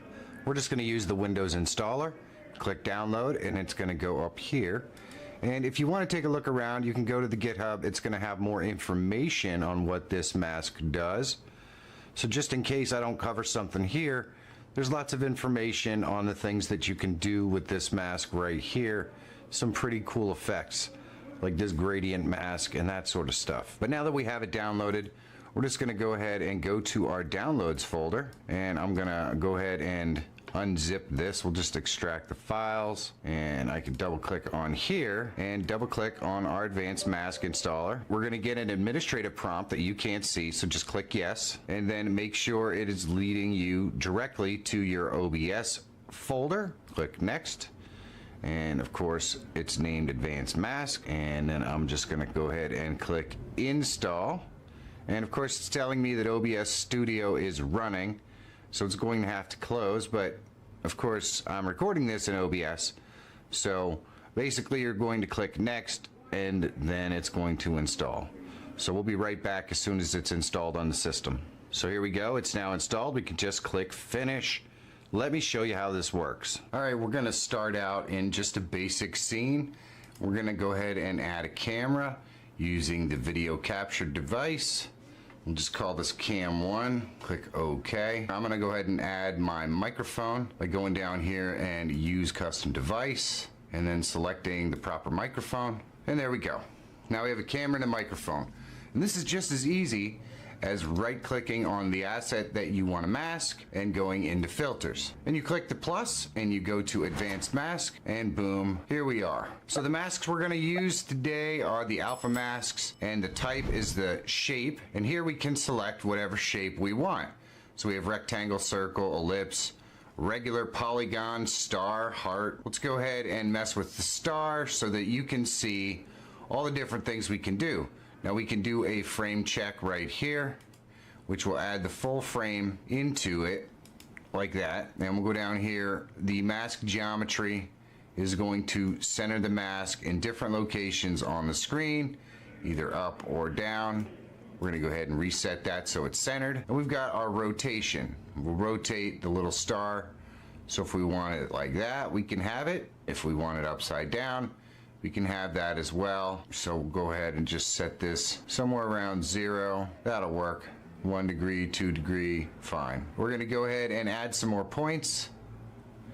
And then we're going to move our outer radius out towards the edge of the screen. And we're going to go ahead and move our inner radius out as well. So we'll move our outer radius down here, our inner radius out, so that we have a full thing. We can add more points if we want. We can add less points. It's really up to you at this point. I think that looks pretty good. Now we can add corner radius, so we can round out the corners as well of our star, and we can go ahead and zoom the camera. So we can zoom it in, we can zoom it out. Obviously you could see that adds some weird stuff, but that is an option that we can do as well. So there we go. Now here we can feather the edges so they are nice and sharp the way it comes out of the box. We can feather the inner edge by selecting inner and then adding an amount of feather. We can feather the outer edge if we like, so that we can kind of blur the edges, make it kind of just blur into the background. It's a pretty cool feature. I like it. And then we've got this scene view transformation as well, which I really think is cool because it allows you to set up everything right here in your scene. Instead of having to move out and replace this and do that sort of stuff, we can actually position our camera wherever we want on the screen. We can also scale it up or down, so we can make it smaller and move it without ever having to go in and join our scene. So we can make it smaller, you can move it up here to the top, and bada bing, now we've really created the entire scene without ever having to go into here. What I'm gonna do is go ahead and just not do that for now. I'm gonna come out here and I'm gonna go and move our outer points in a little bit, shrink it up. And so then what I'm gonna do is close this down, and I'm gonna click the plus right here, and I'm gonna go into our color source, and I'm just gonna add a color source here. Let's go ahead and add something a little interesting. Maybe that dull yellow, that'll probably work. Click OK. It might be a little bright, but it is what it is. We're gonna move that below our camera, and then I'm gonna right click on our color source, go into filters, click the plus, and I'm gonna go to our advanced masks, click OK, and we're going to select the same shape, the star pattern, and I'm going to go ahead and add the 12 points to our star so it matches what we already have, and we're gonna go and adjust our outer radius so we can see it poking out there, and we're going to adjust our inner radius so we can see it coming through there. And you can see how we have 0 degrees of rotation on the color source, whereas our other one had 1 degree. So what I'm going to do is close this. We're going to go in here. We're going to go into filters, advanced masks, and we're going to make sure that this has 0 degrees of rotation so it looks proper. And so now we have a mask with a full outline. It looks pretty cool. So what we can do with this is we'll go ahead and create another scene right here, and I'm just going to go and click the plus, and I'm going to add a scene. And this is a nested scene basically, and there we go. So now we've added that as a scene, and what you'll see is now they're connected. The backdrop or that color source and our camera are connected, so I can move it anywhere we want, which is pretty awesome. I'm going to go ahead and call our original scene cameras, so I'll rename this and call it cam. Okay, so now what we're going to do is we're going to create another scene, and we're going to show you how to add a game scene with the same kind of flair. So we're going to call this game and click OK, and I'm just going to add another source that's going to be our game source. Now I use display capture, maybe you use game capture or window capture. It's all going to work exactly the same. So I'm going to go ahead and capture a display, and I'm just going to call this one game cap and click OK. And I'm going to select the monitor that I want to use. In this case, this monitor is 1360 by 768. That actually matters, as you're going to see in a second. I'm just going to drag this over here, and then I'm going to right click and I'm going to go to our filters. We're going to click the plus, and I'm going to add an advanced mask and click OK. Now I don't want all this extra space around the edge. Obviously we don't want to cut off our game. So we want our width and our height to be appropriate for a game. The first thing we're going to have to do is remember what the actual size of the screen was. So I'm just going to right click on here and go to properties and bring this up so we know that it's 1360 by 768. So I'm going to put 1360 in here, and here I'm going to put 768, so we have our full screen. And the reason why we're going to do that is because it definitely does affect the next piece that we're going to do. We're going to come down here and we're going to adjust our quarter radius by using custom, and I'm going to go and adjust the top left. Now if you didn't adjust your height and width properly, then your corner radiuses just are going to look all out of whack. So I'm going to try to make it a pretty light corner radius. So let's go with 150. I think that's going to look good. And then I'm going to do a bottom right corner radius of 150 as well. So there we go. Now we've got a screen with some radiused corners. Looks interesting. Now you could do all four. It doesn't really matter. I'm going to go ahead and then click the plus here, and I'm gonna add another color source. Click OK, and this time we're gonna use a different color. I'm gonna go with kind of a muted blue, and there we go. And I'm gonna put that below our screen capture, and I'm gonna right click, go to filters, click the plus. We're gonna add an advanced mask here. Now, as you know, this is 1920 by 1080. That's what size the screen is. So we're gonna just set it properly like that. And then I'm gonna come down here and I'm gonna go to custom, and we're gonna add that radius in it, 150 and 150. And there we go. We can click close. And then what I can do is just come down here and add this kind of as our little outline. And just use the arrow keys to get it all lined up. We could probably use another color source, and you can see this is kind of weird because my monitor that I'm using is a little bit of a weird shape. So I can also use my Alt key to crop it, or my Shift key to stretch it. I'm gonna use the Shift key and just shorten that up a little bit, bring it over here. And I don't really like the color. I don't think it pops very much because everything is all blue. I want to make sure that you can see it.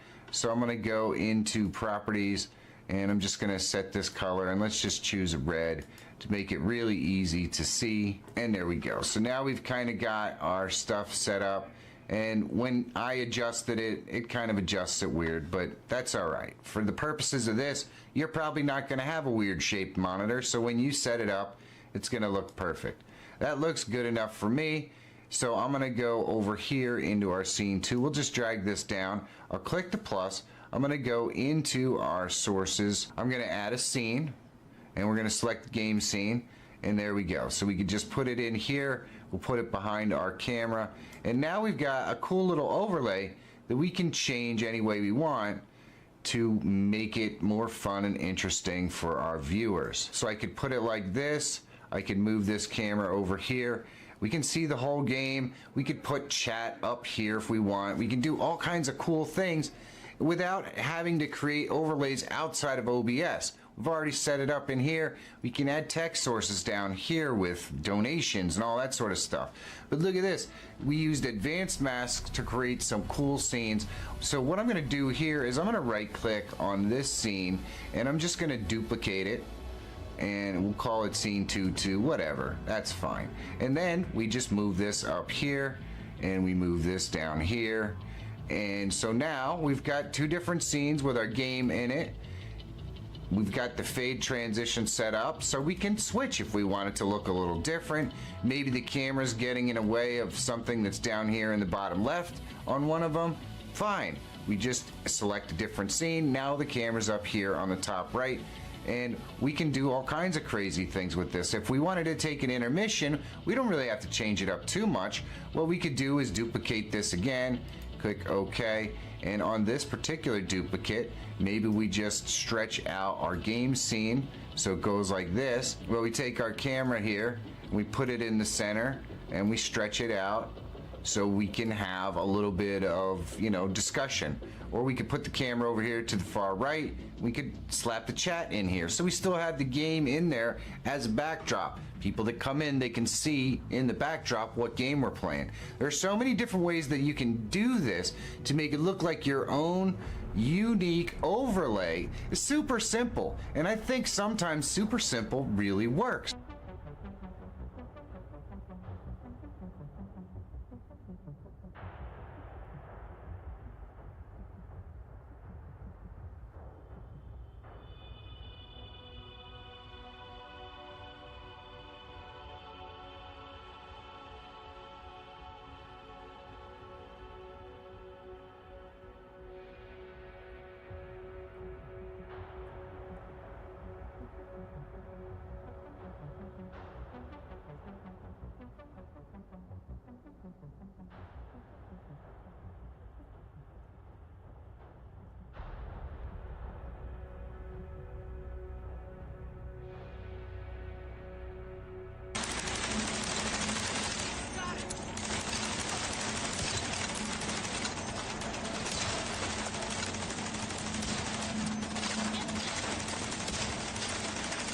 All right, now ball.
Oh, bullshit.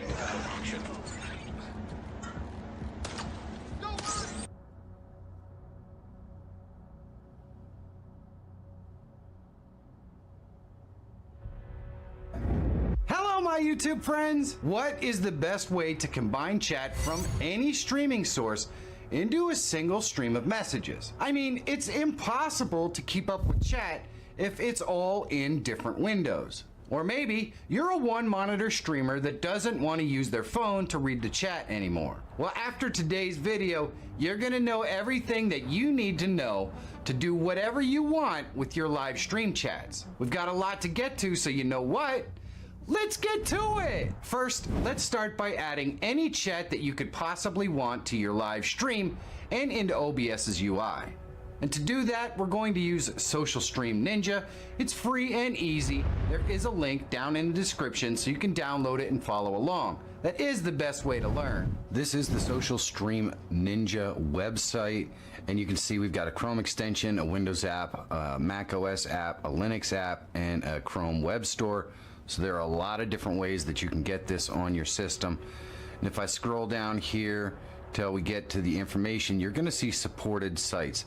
And this tells you how to actually activate the chat on each site. So pop out chat, pop out chat. You're going to notice there are hundreds of different sites that this supports. Kick, it supports Rumble, pretty much any site that live streams this supports. So it's pretty amazing. Even stuff like Riverside is supported by Social Stream Ninja, which means you can capture the chat from any of these sites. And most of them are just popping out the chat, which I'll show you in a minute, but some of them are not. Some of them will have little links where there's a little bit of a different process to capture the chat. So you can come here anytime if you're streaming to a new platform and check out the method by which you're going to capture that chat. You can actually use Firefox, but I recommend using Chrome, Edge, or Brave. Here's the link to the newest download. We'll get to that in a minute, but what you want to see here is they do have a Chrome Web Store version, which you can install right there, but it updates slower than the other ones. And then they do have a standalone version of the app, which is upcoming. So this is kind of in beta, which is why I'm not going to use it today, but you may want to use it.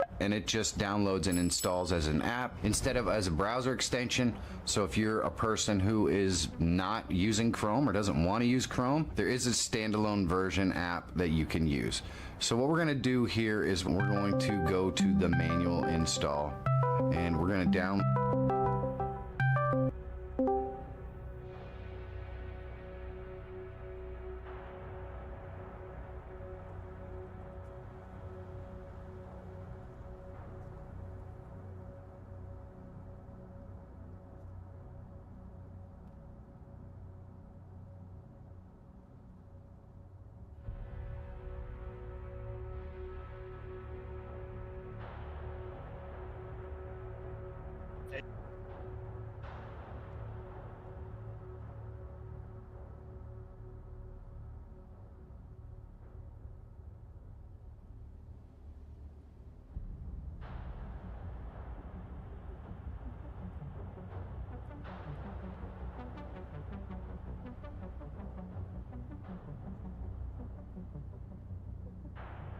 Am I here? Hey. Not much. Been having some PC issues, especially with the fucking microphone for some reason. What you been into, dude? Working. You haven't? I ain't been doing shit in months. I've been working since I started at Castle Hill. I'm fucking busy. Not bad. Not like bad busy. Just busy. I did. Oh, I'm sorry, honey. I didn't realize that it was gonna be like that. I farted on Helena. It was bad. Her stomach hurts. It's not a good time. Not a good time to be shit in the bed. So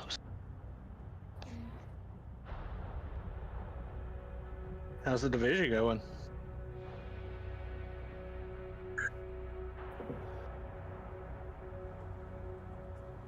Yeah, you've been streaming?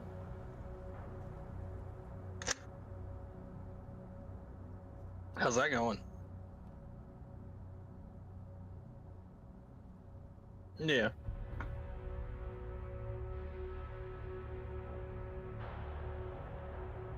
No shit, all three. So what'd you get a new computer for?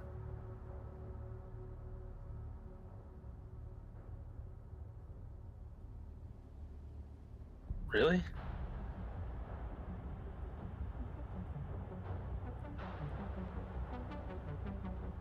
Right.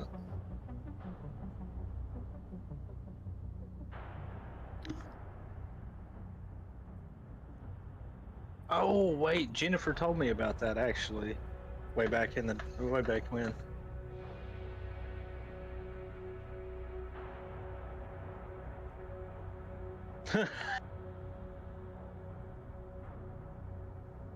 What? Are you serious?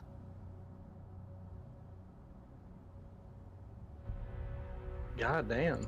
How'd she fry the GPU in it? Just.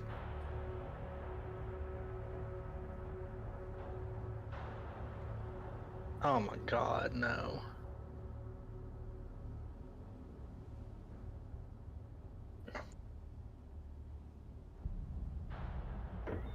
That's insane, actually.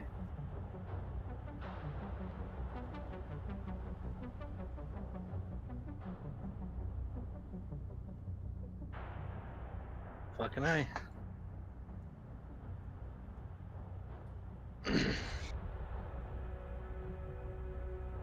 Mm-hmm.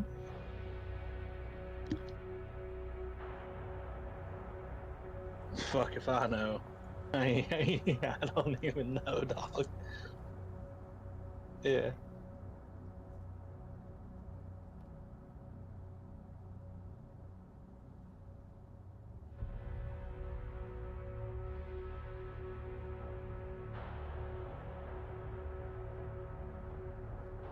Alright.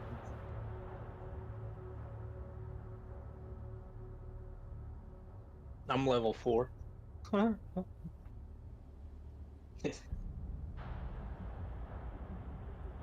Character boost available.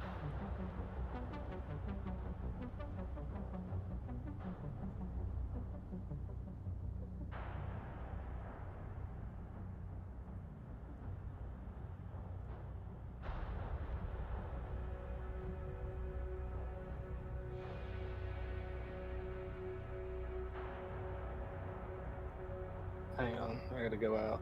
That's not bad. That's a nice PC.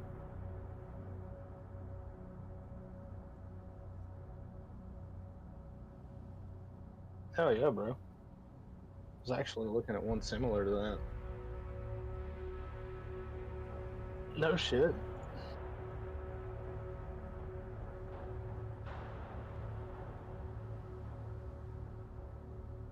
Why?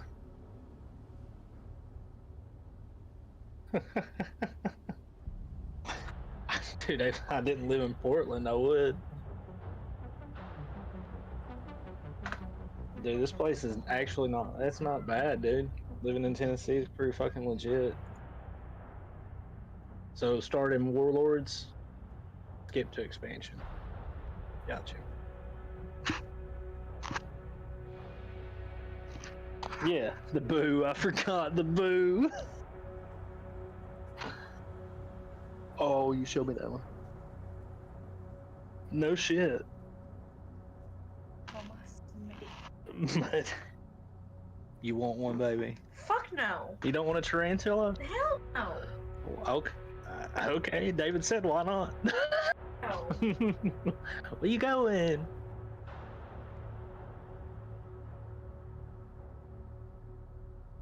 She wants a snake. Oh, dude, I farted again. She's gonna come back and be so mad. I said you want a snake. I want a snake? I want a gecko. I want a jumping spider. Yeah, she wants a jumping spider. Yeah, I know, right? What? ain't nobody, including me, before I met you, ever heard of keeping a pet jumping spider. David is included in ain't nobody. You saw me looking at them. I know, I seen them. They're cute as a dickens.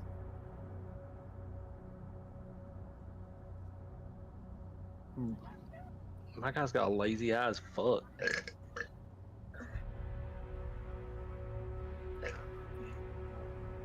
Nice. I gotta get another monitor. Jesus Christ, I just need a second. No, you don't. That's a lie. It's a fucking lie.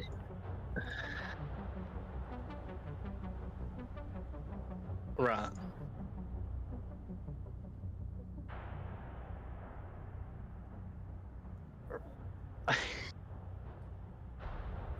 It's not enough. Jesus fuck. That's great. Sorry, it's gonna take me just a second. I gotta make this fucking character. You know how I am. Customization. Did you take a nap?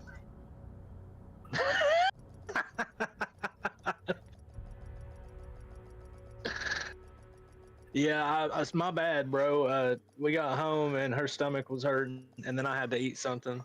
I was fucking hungry.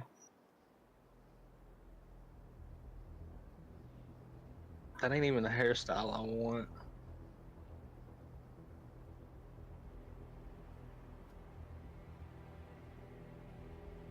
Yeah. I can play like maybe 2 or 3 nights a week, something like that. I'm also, yeah, I also play other games for Helena's pleasure too. She likes watching some of them. It's actually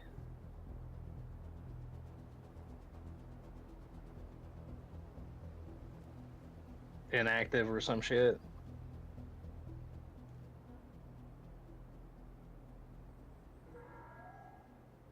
Oh, see, yeah, that's fine.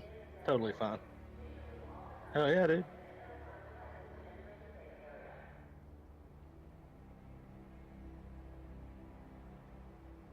I get it. Who's that? Blake? I don't know. He had a baby, so he hasn't been playing a lot of anything. Yeah, he's yeah, solo Russ. Yeah. Yeah, he stays busy. If you catch him on Discord, it's crazy. Just yeah. He had him a little girl, him and his woman did. Craziness. Yeah. Oh no shit.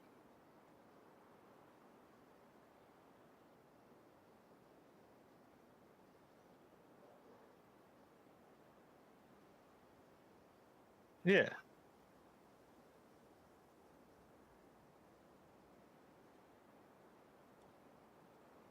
Jeez.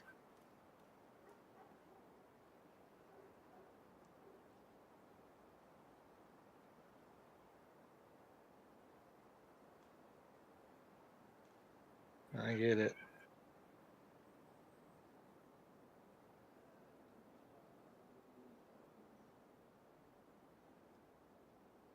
I've been wanting to for a minute. It's just fucking a lot of shit, a lot of work. I know. I got you. Still gotta get a job. How's that going? How is everything? Yeah, I get it.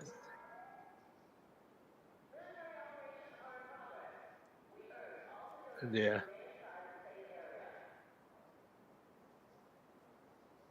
I'm so glad I don't work at that fucking place no more. How's Jennifer doing there? Is she alright? Yeah, I knew that. I'm glad I'm glad she got off of housekeeping.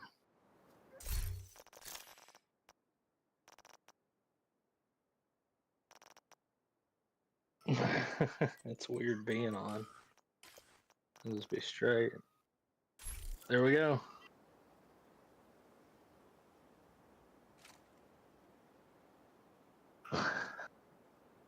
I'm confirming the character right now. Just because I'm talking to David don't mean I can't look at your videos and still talk to you. I didn't say shit. I know, I was just making sure you knew. I've never gamed with anybody before while we've been together.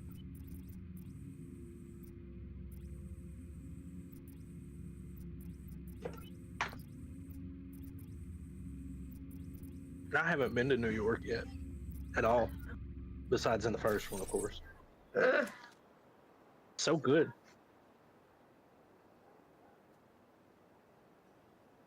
I gotcha.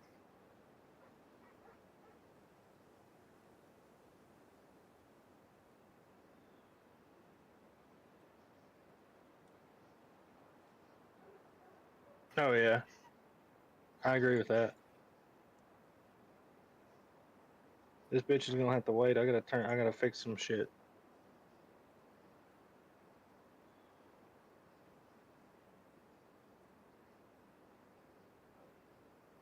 No shit. Oh damn. Yeah.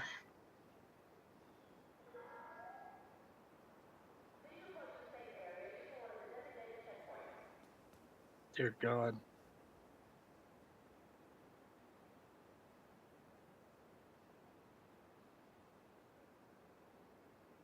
How do I fucking...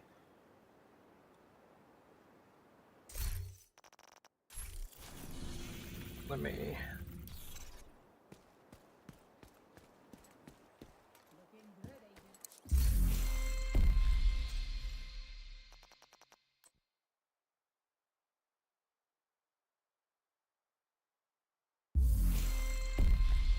Oh, no shit.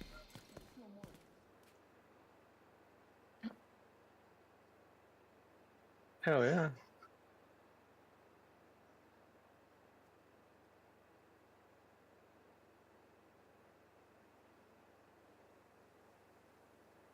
It's actually insane.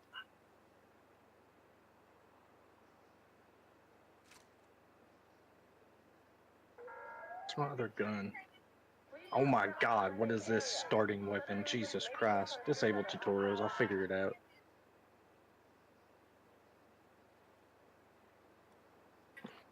What? That was your fucking skull, bruh.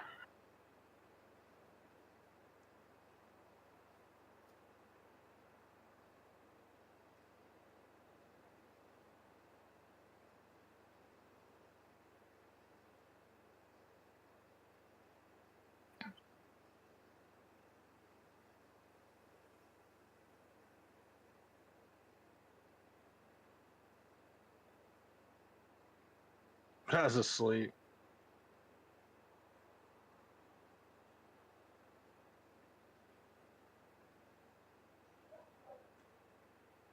Well, that happens, boys.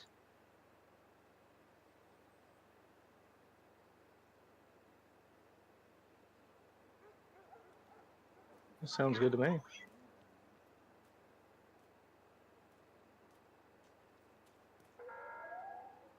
I don't know what...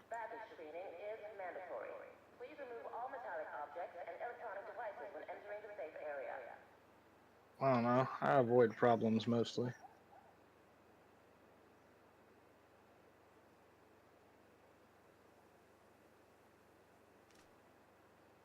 Was a jackass.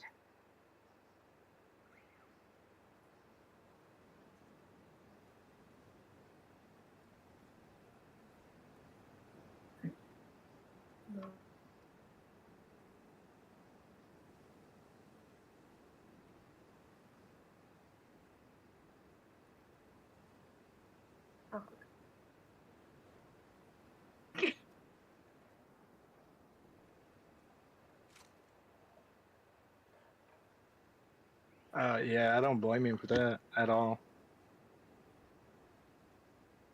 just for being an asshole. I'm like, I get it. Yeah.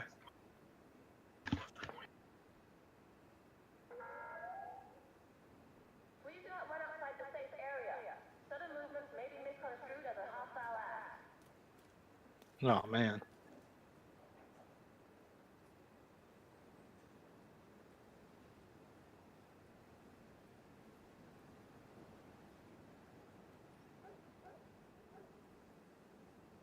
Are you serious?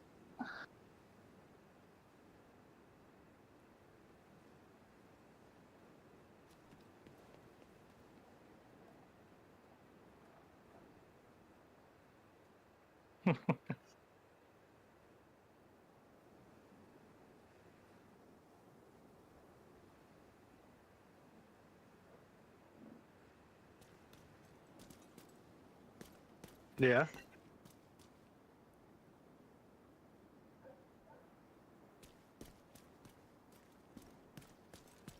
Yeah. Are you serious? The base of operations is on high alert. Civilians must undergo a body search to gain access to the safe area.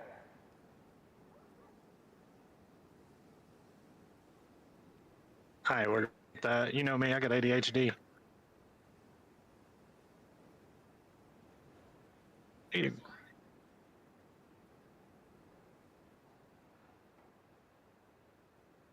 Right. I got you.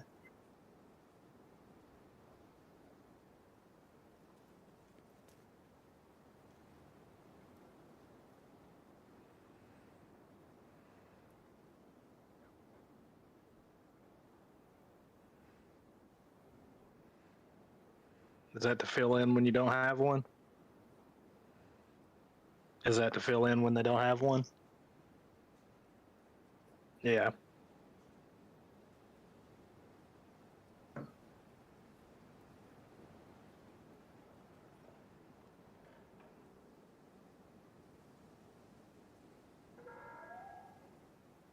Baggage screening is mandatory. Please remove all metallic objects and electronic devices when entering the safe area.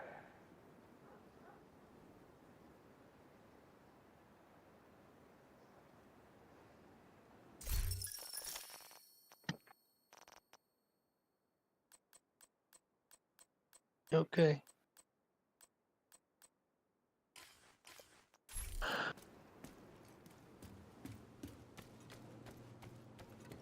Nah, I'm watching the video now with Isaac.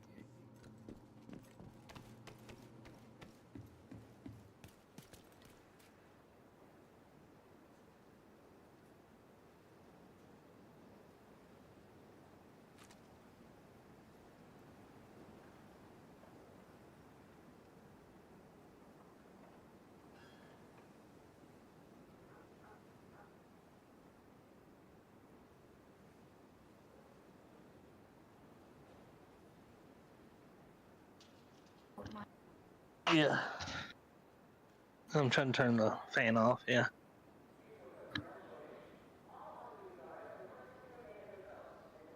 Wow, lucky bitch. No. Yeah. Legendary deer. Angry ninja.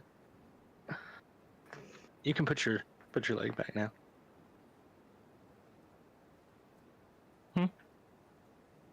Oh, okay. March.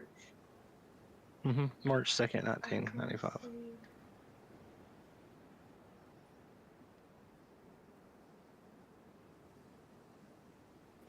Yeah, the most racist Pokemon in the game, Sableye. Oh, you guys.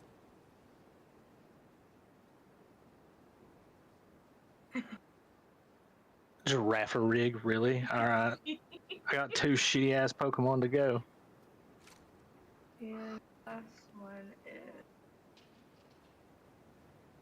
It's not.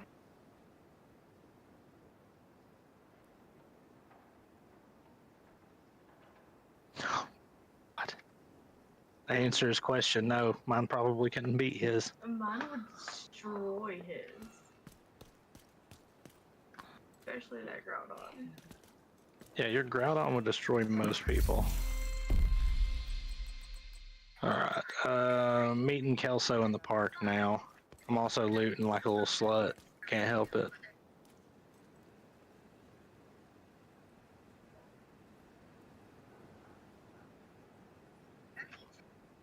Let's see.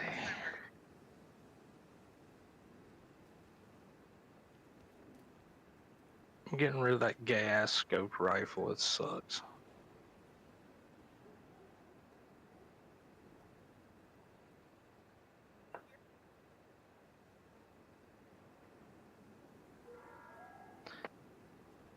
And we'll wait.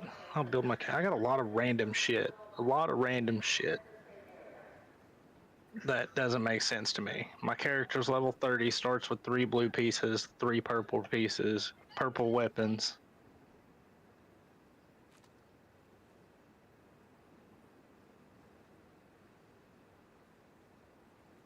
Here we go.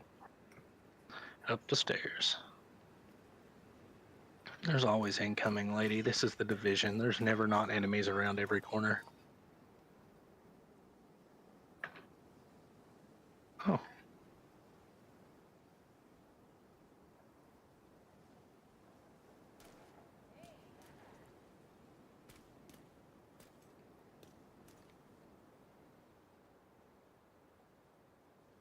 Tell you what, this fucking drone lasts a while though. I'm at Haven. Wait. I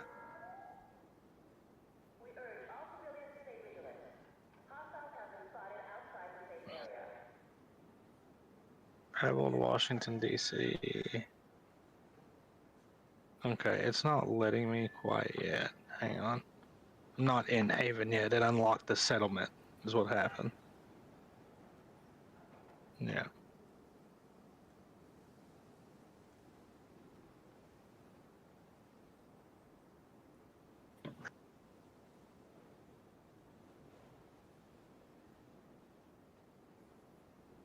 Gotcha.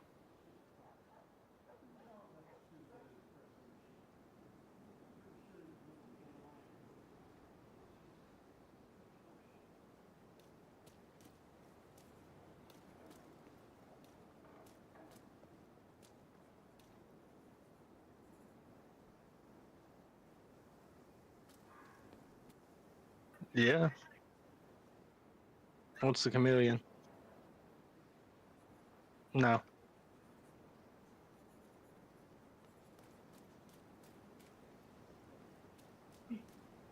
Oh.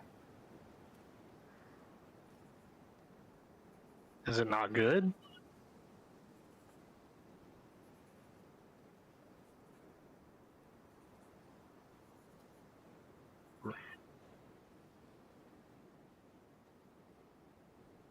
Gotcha.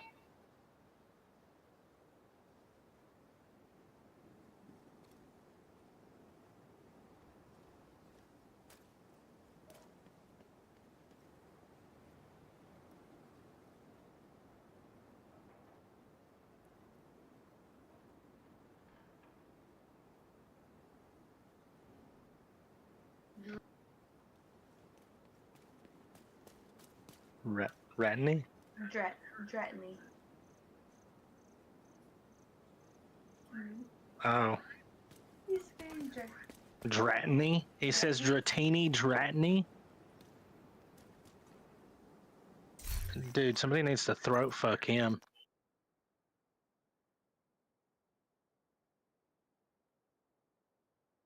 Yeah, but I'm the agent. Do you see my hair?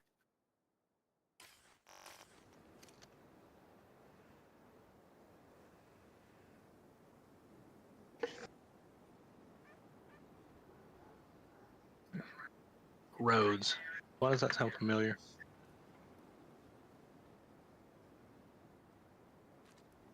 Hmm?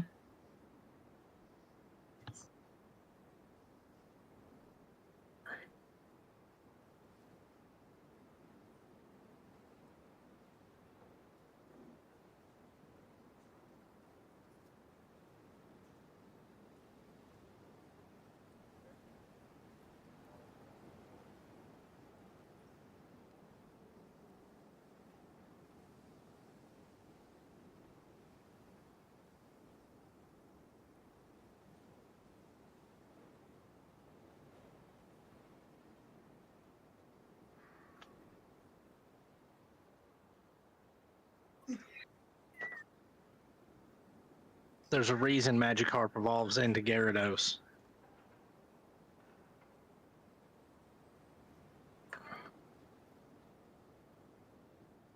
If you had one shot, one opportunity.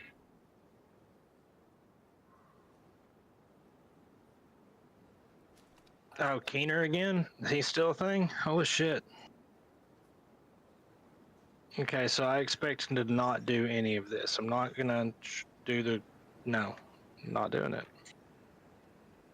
So... Map. Okay. Going to the boo.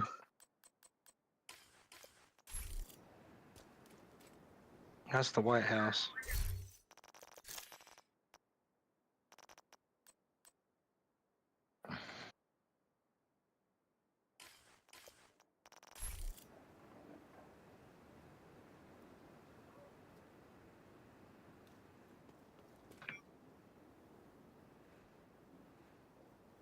I'm at the boo.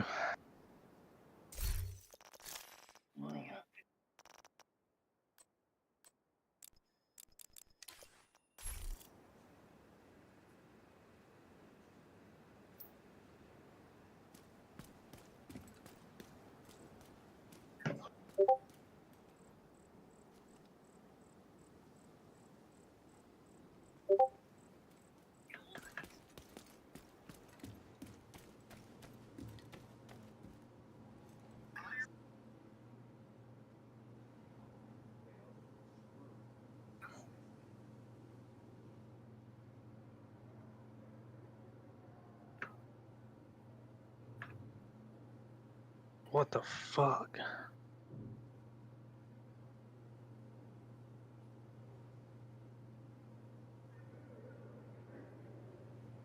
Catch them is my real test. Oh yeah.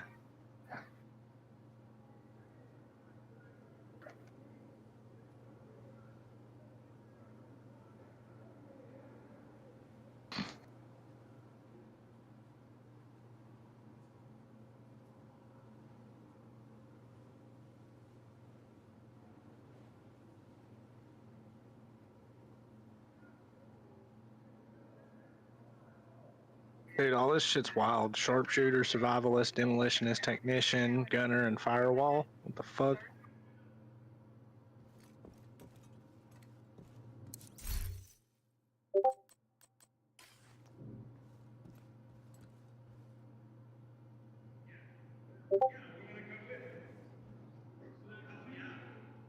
Oh, I see. Firewall's a flamethrower. Gotcha. Okay.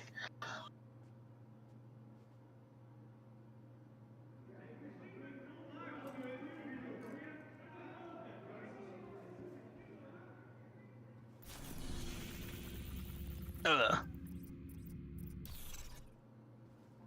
Why do I want a minigun?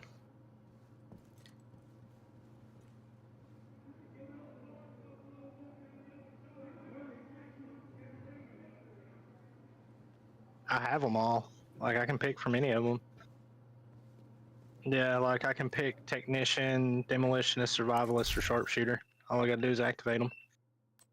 They're not staged up, like technician's stage 2.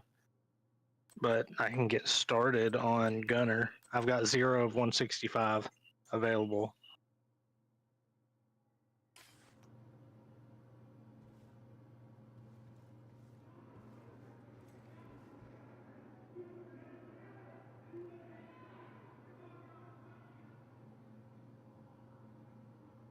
Kill Roach and Bank Headquarters can only be completed on normal or harder difficulty level.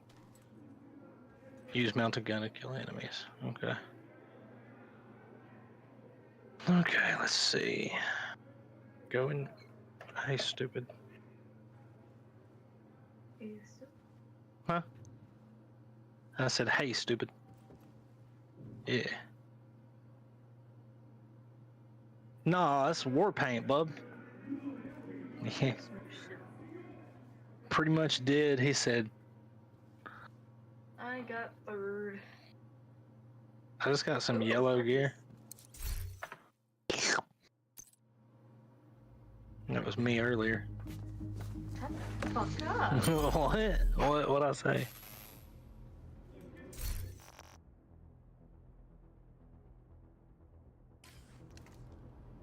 Who touched it?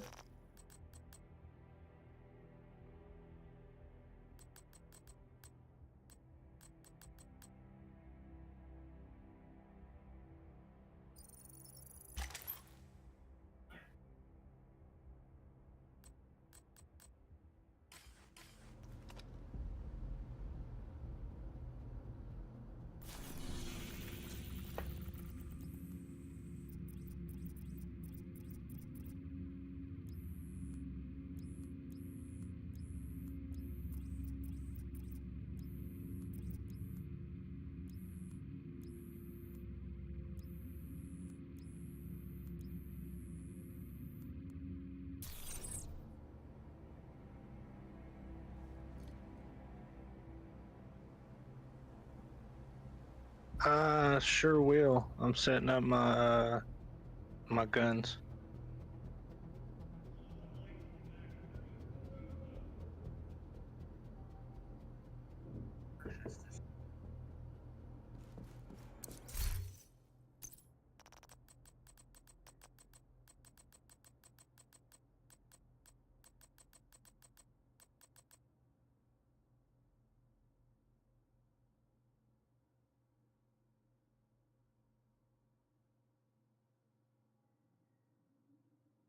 All right.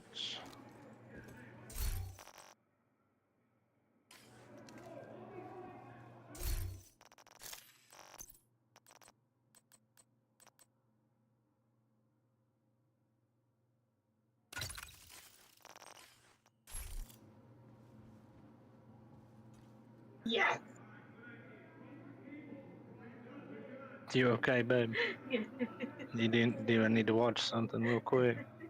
I'm gonna dress you up for 4 and 7.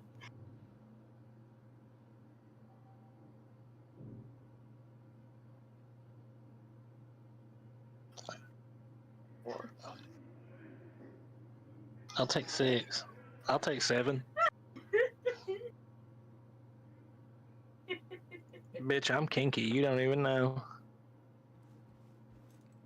Love this female. She crazy. Huh? I said I love this female. She crazy.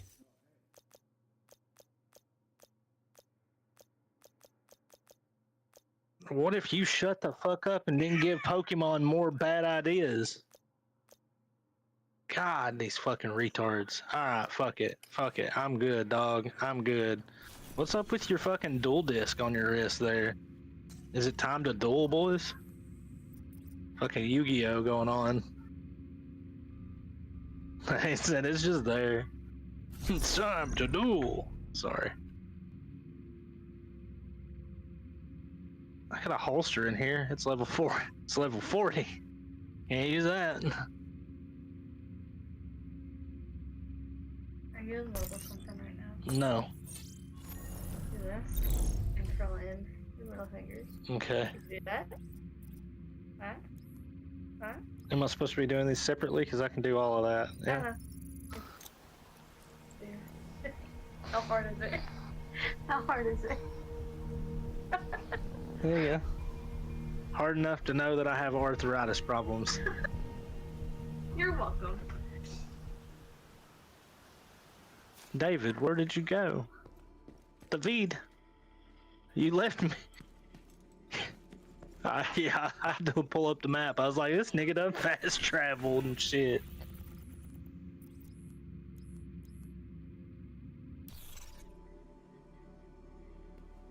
What? Huh? What? Mortuary assistant? Yes. Who are we watching? Queso? That's what the look of the video so you played it. And you know how funny that fucking shit would be? Yes. Queso has played it. Fucking yes. Please. What? But he played it like A year ago and a month ago. Let's do it 2 months ago. Just a month. A year ago looks shitty.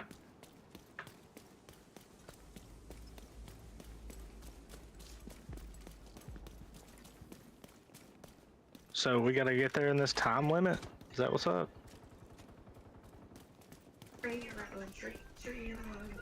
Have you seen the new Wiggles tree?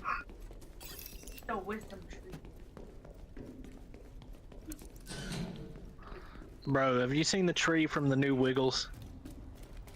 Oh my god, look it up and you won't regret it. I promise. This motherfucker. Tree of wisdom. It's the tree of wisdom from the Wiggles. Yeah, and I swear to God, he took over the whole show.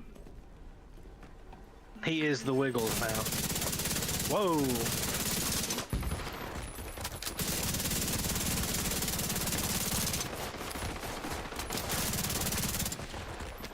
I fucking love you.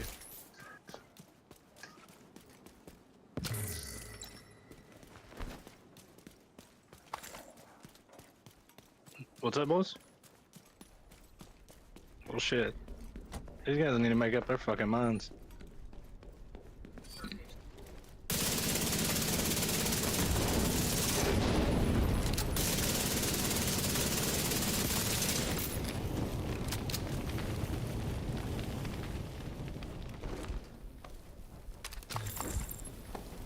There's not as much iframes as I thought with the rolls. It is not Dark Souls, actually.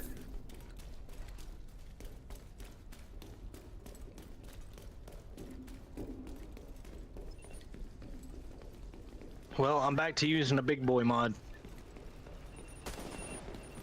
Yeah.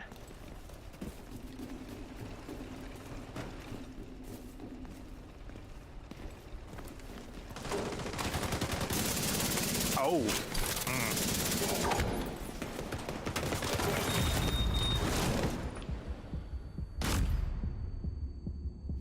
Huh. Oh, I see what you did. I'm coming. I'm crawling. I'm crawling.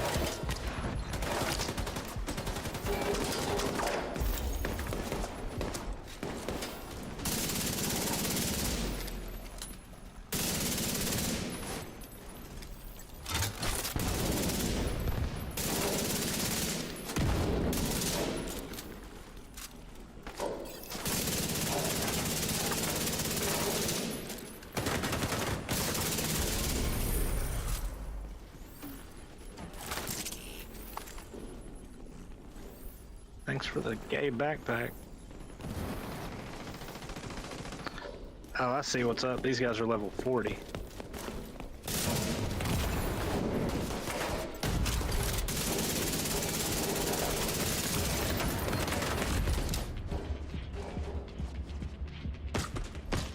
Down again?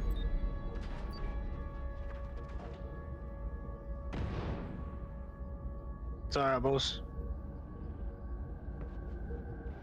I'm coming. Can't get you from here. I don't think my little robot's gonna be doing good enough. Yo. Oh, they're in the car. No, they're not. They're in the room. They're in the room. We've left them there. They're dead. Mine's dead. Boys, you're on fire. It's like when we started playing Ark.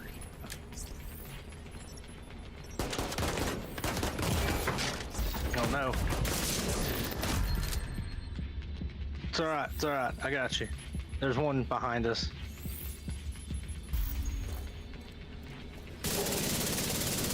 Well, at least he's not dead. Why? Why do you want to hurt me for? Huh? Honey, I've killed 17 Tamagotchis in my life. Don't give a fuck. You're gonna die after a couple days. She doesn't either. She does not. She got her Tamagotchi that we got together died the second night. Out of nowhere, dude. Like, just out of fucking nowhere. Like, it wasn't even her fault. We were taking care of them together at the same exact time. She looked away for 2 minutes while we played Pokemon Go, and it like got Super AIDS. How do you use Sims. Like your heels. Oh, well, that doesn't help me.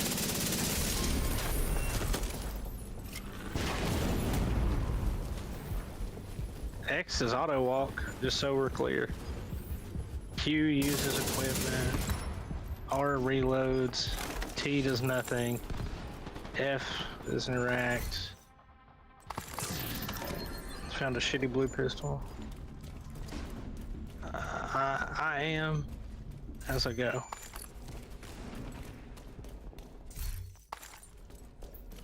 Well, I don't really know what I need right now, so.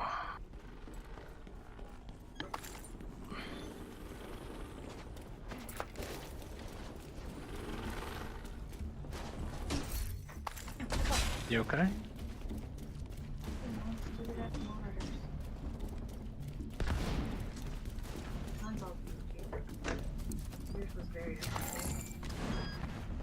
Thank you for fucking with him.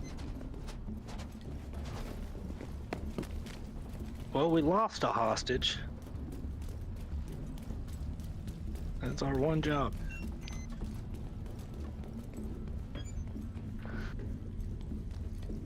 Dude, I'll tell you, she picked out a mango peach guava juice tonight for me, and it's fucking delicious.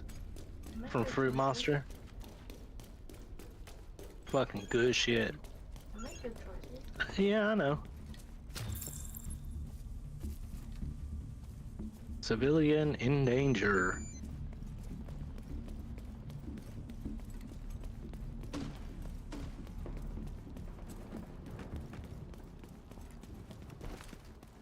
Sorry. Been cramping on my.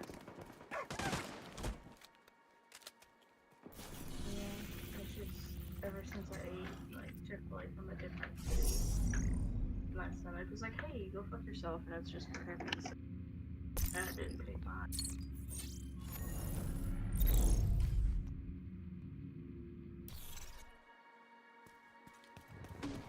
So whatever. No, we went out for a little bit and then we came back home.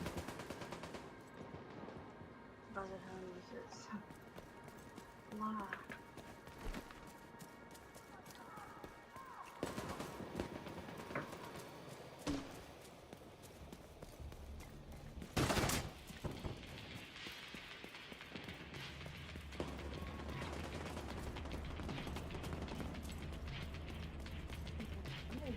In that fucking door next time, you like get your ass up here. Men's bathroom or not.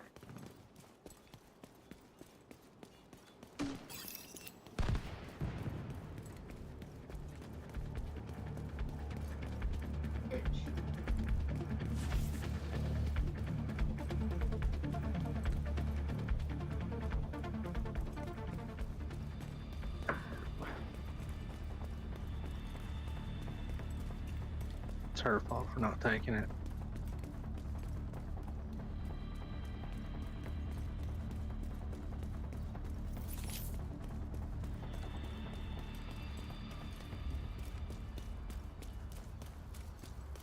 Bitchy.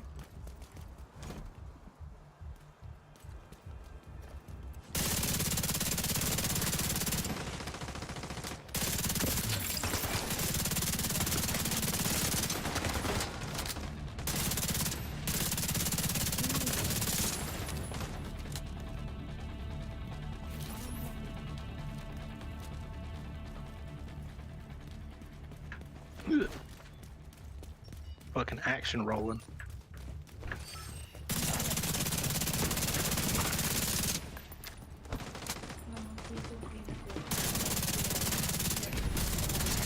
Oh yeah. But when she said it's useless, I go home. Oh fuck, I forgot I'm a bitch. It's useless, I go home in 30 minutes. It doesn't matter. She was still offered the break. She should have took it and not bitched about it. It's his fault for leaving her, letting her take a break until she gets off work. But also, he is a piece of shit. She should complain. They do, I know. Why does he have a job?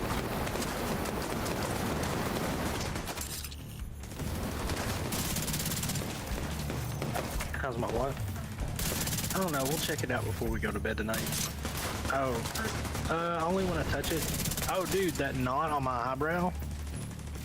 It's fucking pretty much gone, dog. Yeah, we've been using a face wash. Well, she's got me to use a CeraVe face wash, and then one day it just come up with to a head, I guess, and fucking, and yeah, it was a pimple head that wouldn't go away, and she just busted it for me. One work afternoon, she decided to gouge me in the eye with her fingernail, and it fucking exploded. No, she didn't do that. David knows. But yeah, that's how it happened, Captain. Dude, do you remember an OG division, how people would line up and fight over this motherfucker?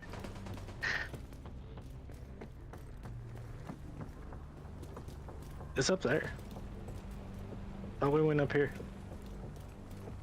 Did you go up here? I was just taking a guess. This looks like a hallway we're gonna fight people in.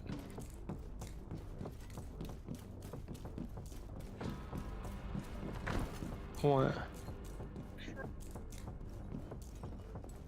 No, because I didn't get paid. Fuck. Yeah, check and see if I got paid. I know. Other than I was thinking.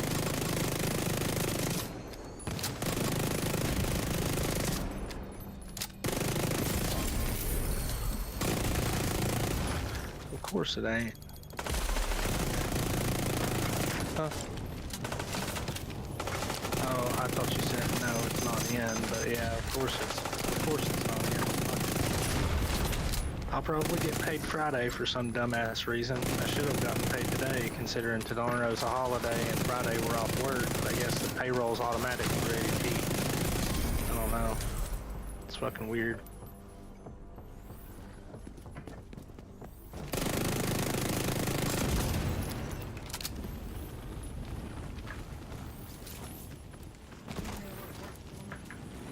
Do what? Or what work? That's okay. Is it?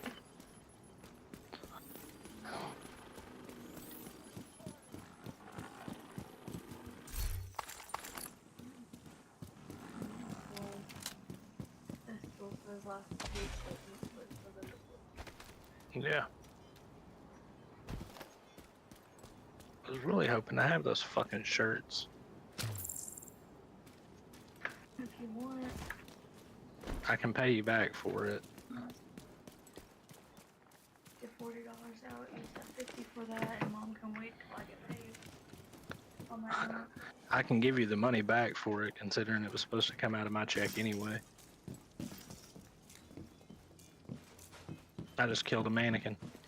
I'm killing a lot of mannequins, because I realized that they split in half. You want to go out tonight, or you want to go out in the morning?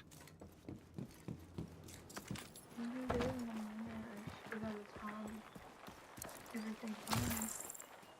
But, make sure she's home. We still gotta cook for Thanksgiving. I said, come here. Jesus Christ, you need a job.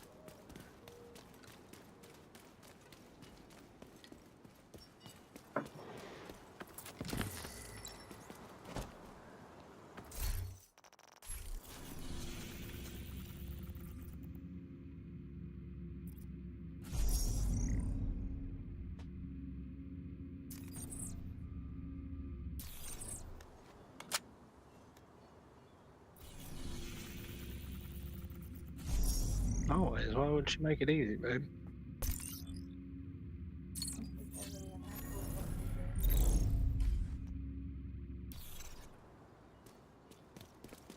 Make sure to let me know you left. I'm fucking with apparel.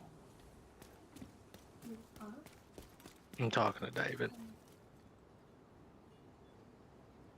We got 15 minutes. Oh, to do the bounty?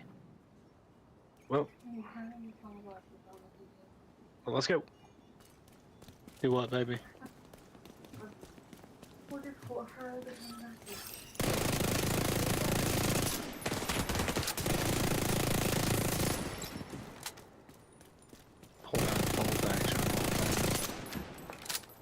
Pulled out a bolt action rifle, of all things.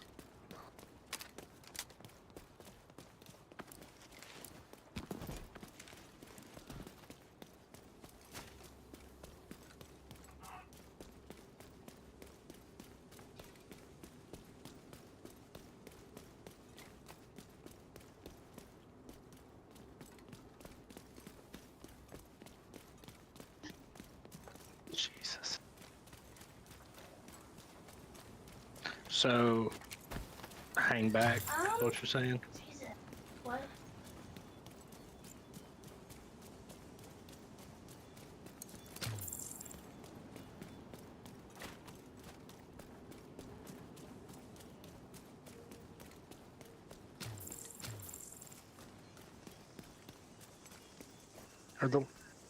Are the little numbers by your map going fucking nuts too?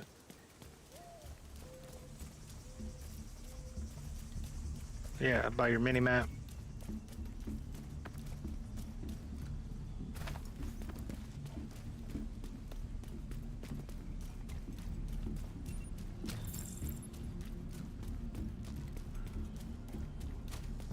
Happy Thanksgiving, boys, by the way.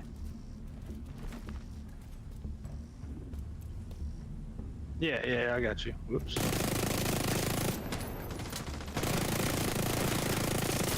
Whoa. Whoa, Sergeant Slaughter. Get the fuck back.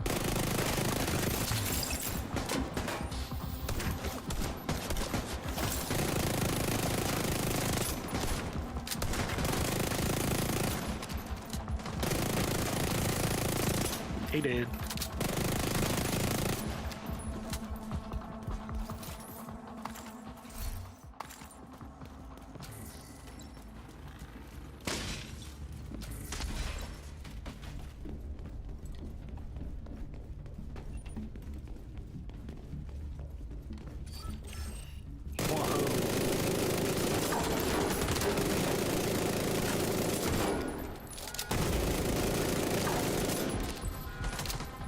I like how they even hold the shotguns and shit sideways. It's like, that doesn't do you any favors.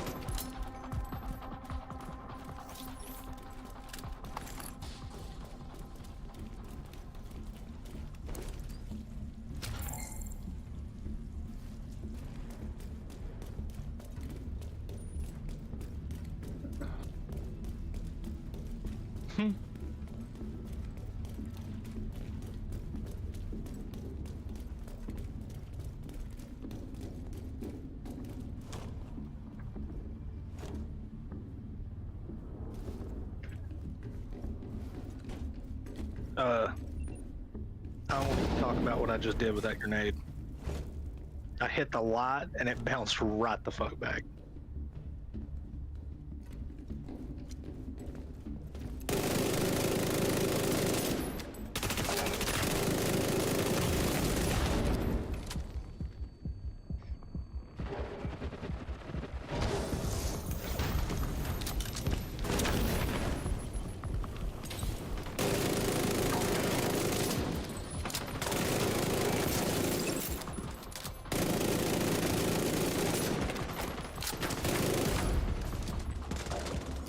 Oh no!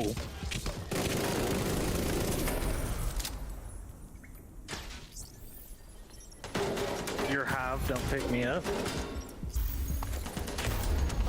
that's not how I want to have this. Just turn around. I can reach you. That's crazy. Really bad here, sit on my head. Hey, Mist. Fucking loser. You're a loser. Taunt the AI.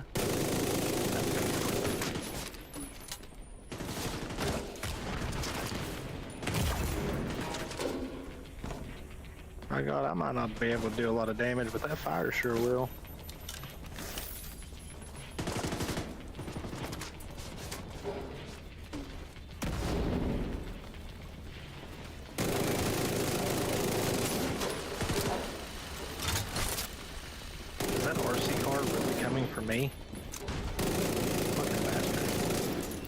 I did. Yeah. No way.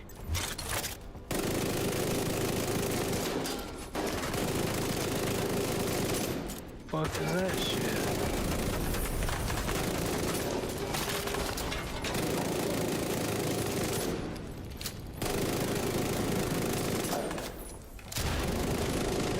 Really?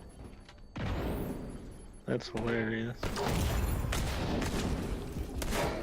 Where is he? Oh my god, how did he get over there so fucking fast?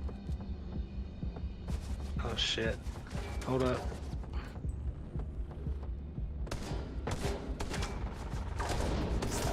I might be able to get you before I die. I'm backing off.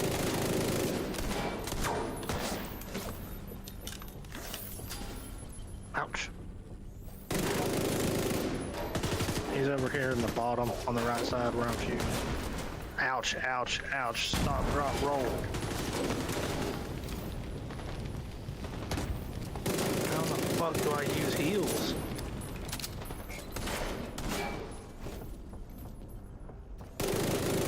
That's jump over everything.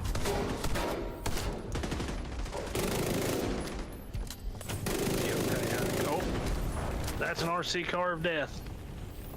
Didn't know I was playing Black Ops. What the fuck? I want a refund.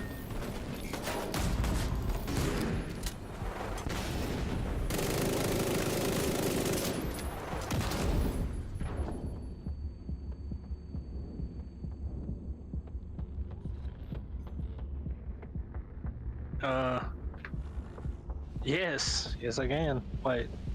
Is it? Ouch. David, I'm hurting. Coming to you. Climb, monkey boy, climb. I'm down.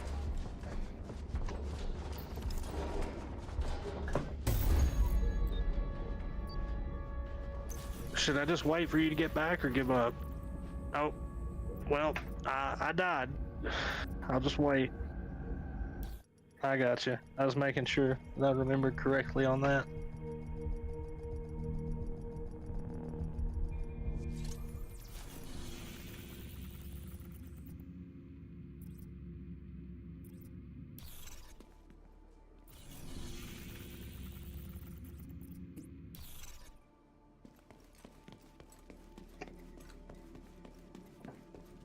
Bro is actually standing over top of my corpse.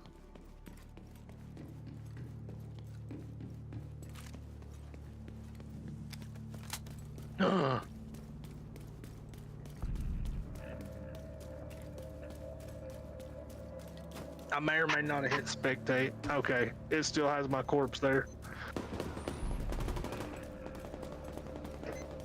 Thought I fucked it up. You know my ADHD button pressing.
Is that you?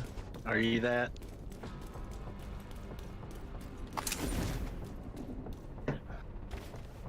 So that's okay. I've got gameplay. I'm watching. I'm your eyes in the sky. I'm the ghost of Christmas past. There's a whole ass arcade. Dude is over to your left on the fucking box. On the floor.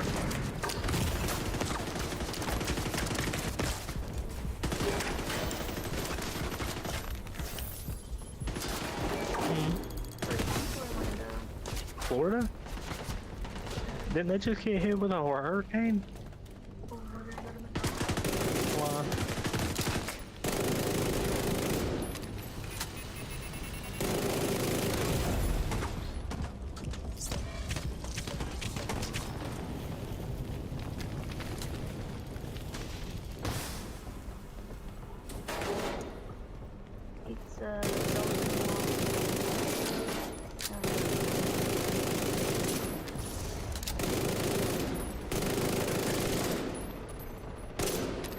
That was fun.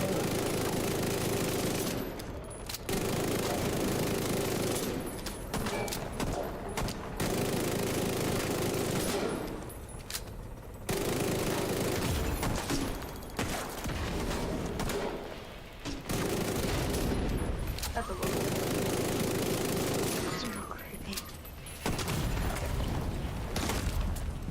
That's an original McDonald's character.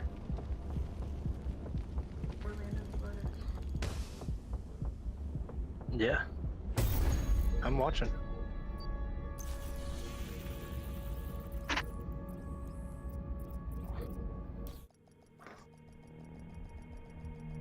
Are you serious?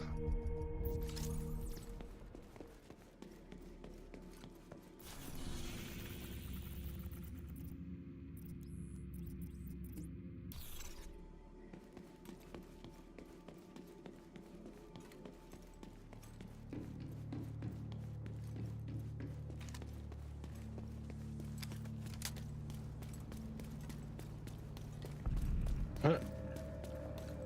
He that good?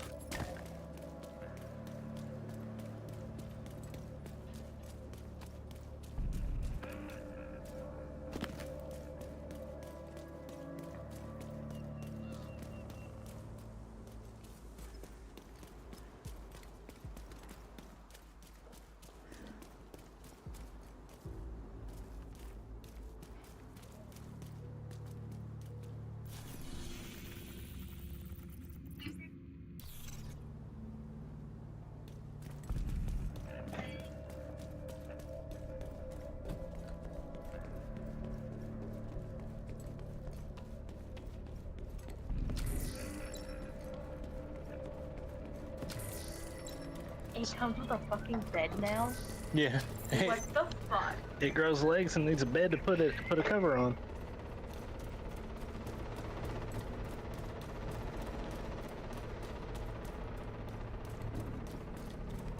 Do what?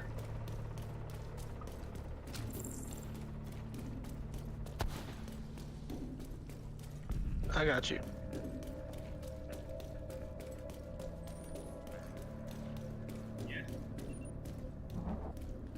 Oh yeah, it is 10 o'clock there, isn't it? It's 9 o'clock here, boys.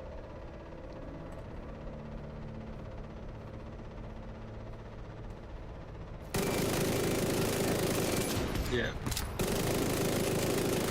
It wanted to talk, but fuck it.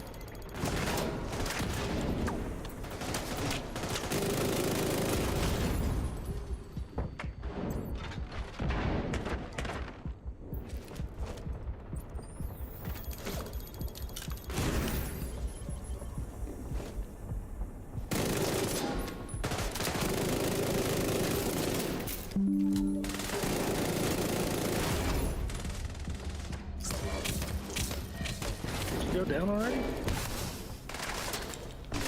Ah. Yeah, I see that. Actually, there's one on your level on the left.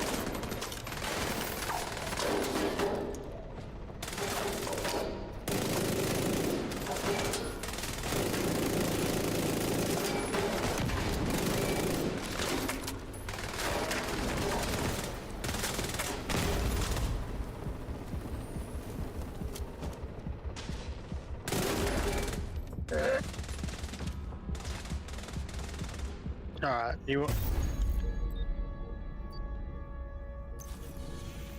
Oh, well, I'll respawn.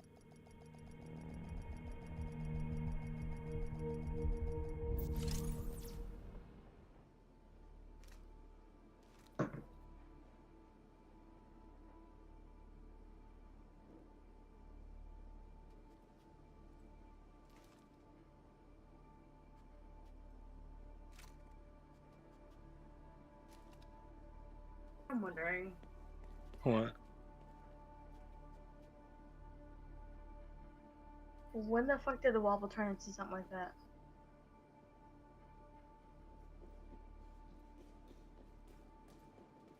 Oh, here, I'll let you see her legs do it yourself.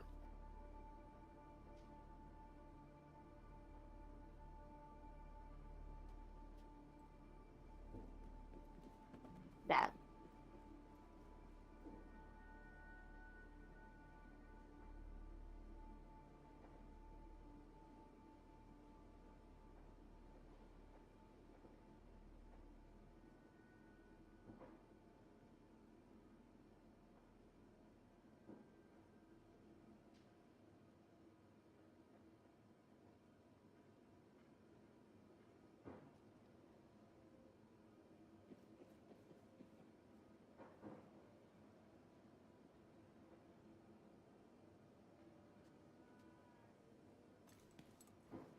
I got you.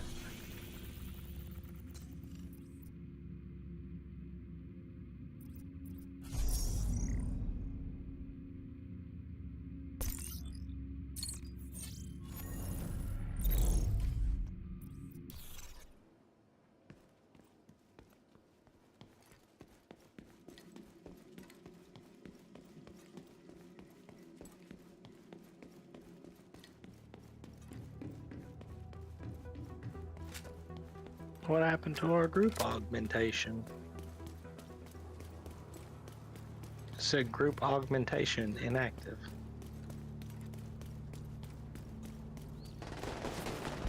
Did we die? I'm just making a joke.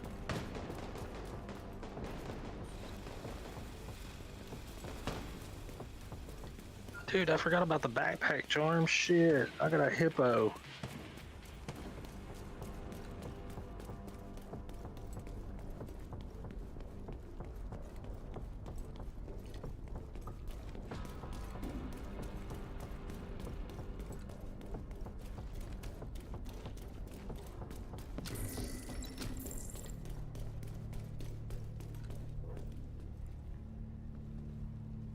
How are you gone?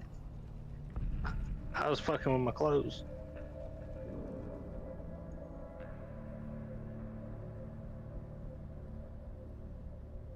Hmm. What?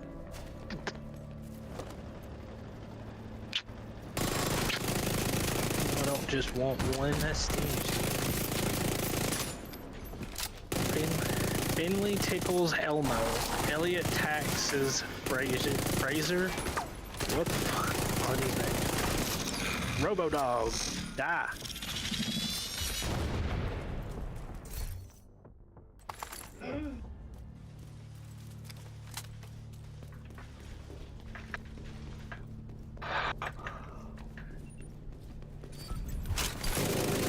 Oh fuck, we're going downstairs. Son of a bitch.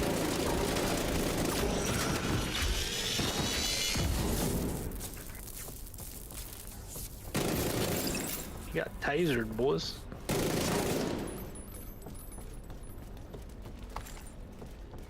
Nope. Can't go in the black door. That's racist.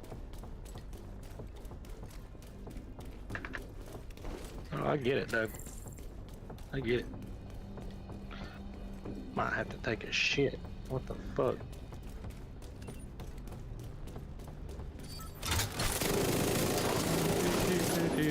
Bomb. You've never been at the door before. Oh, he's dead. Okay, well. Left side, left side.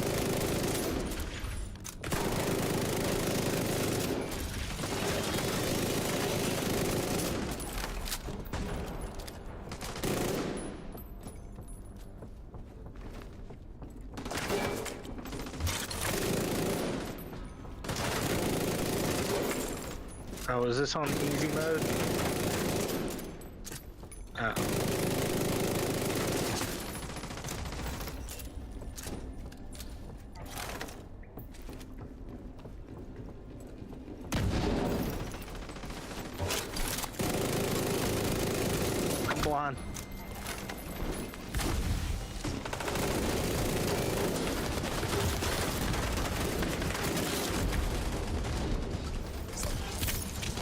Boys, no.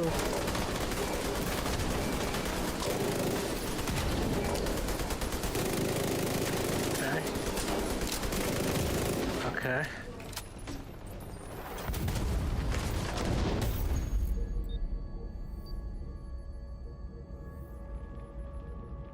Yeah, I should have never come to you. I didn't realize that you had the...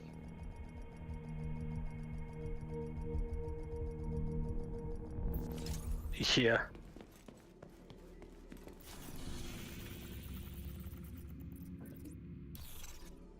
Give me just a minute. I'm gonna go take a shit. I'll be right back.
Here.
Baby.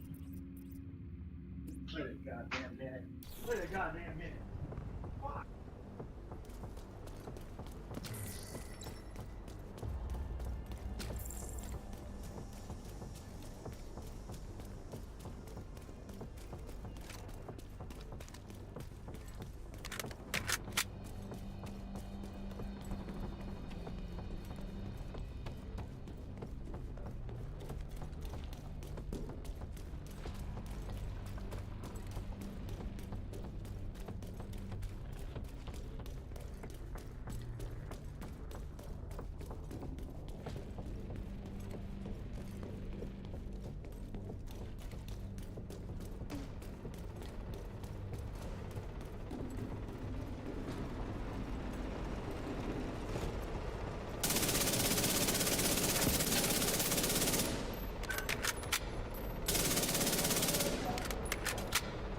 Don't do it, boys. Don't die.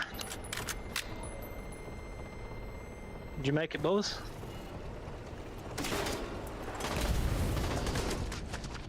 Boys? Did you die, boys? Hey, boys! Boom. Oh. God damn. Is Jennifer home? Because she'll get mad at me for that. Oh no. Oh, oh put me on the TV.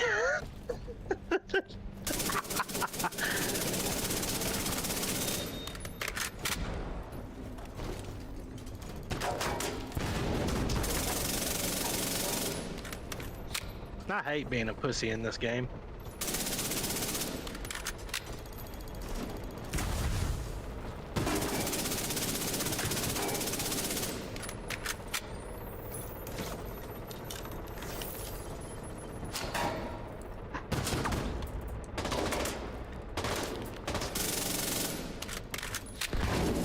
Is he healing people again?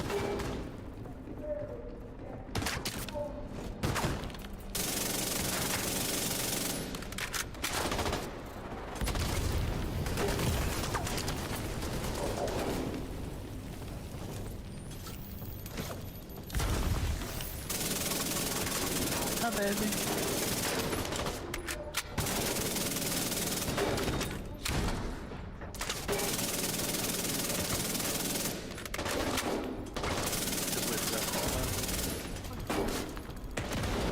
What do you want, Carly?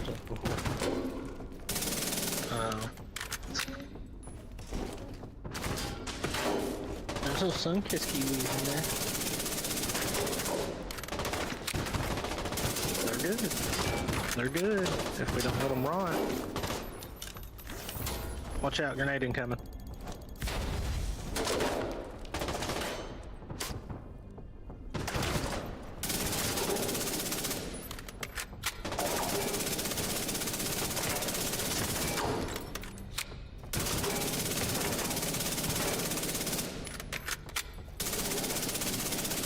Grenade.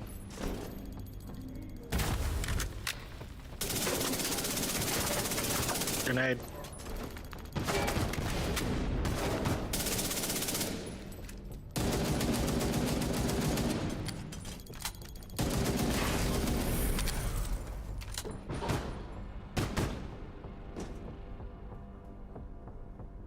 Who, me?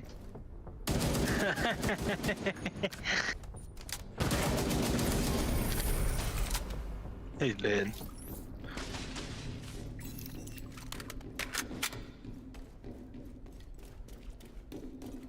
But yeah, I'm running the Drag 4 with a Duo Zeus.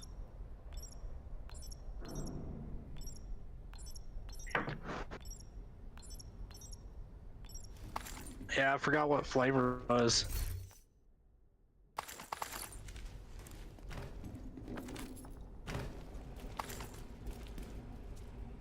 Hey, I got a piece of pink gear. I got the chameleon, dog.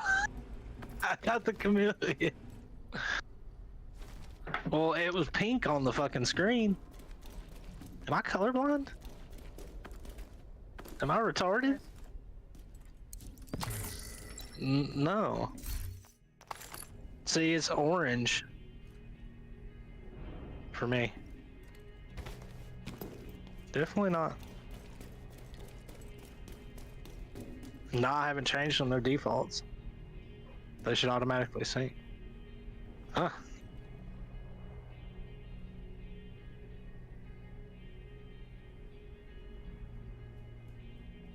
Here? Yeah, the red flag. Yeah, they're red.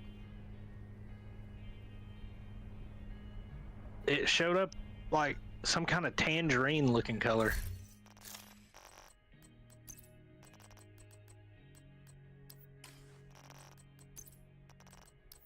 Nah, bro, I'm gonna use it.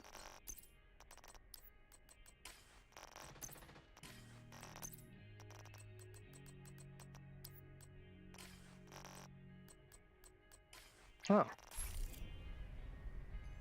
Most dope. Turn the fuck up back out of here.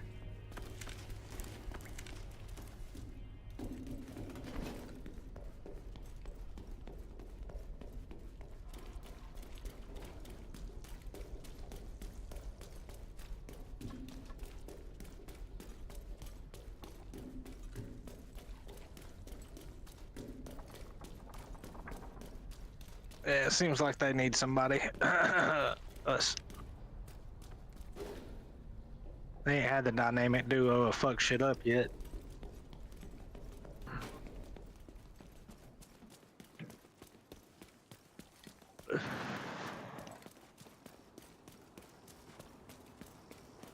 Well.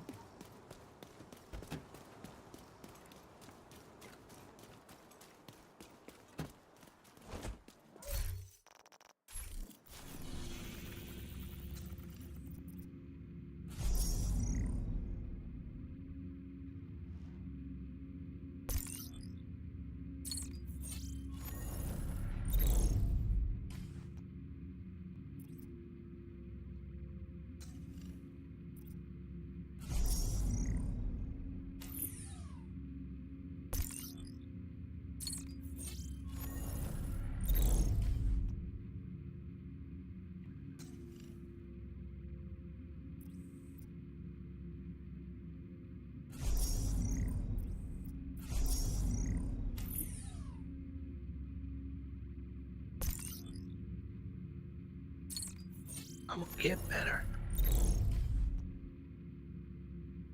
Whoa.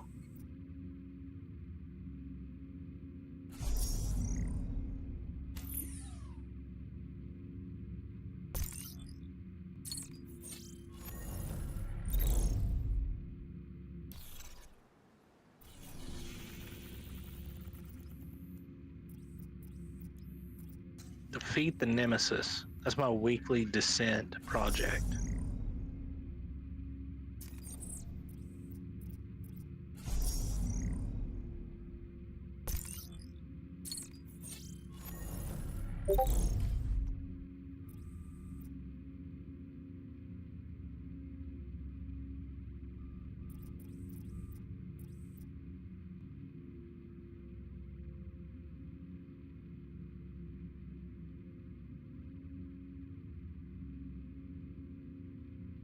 I love you.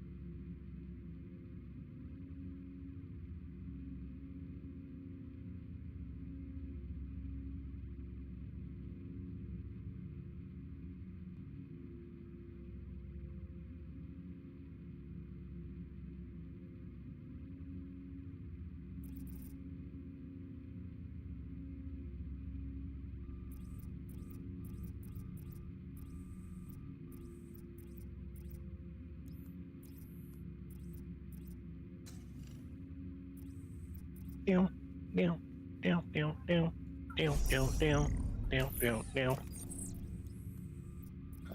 Until the roof come off.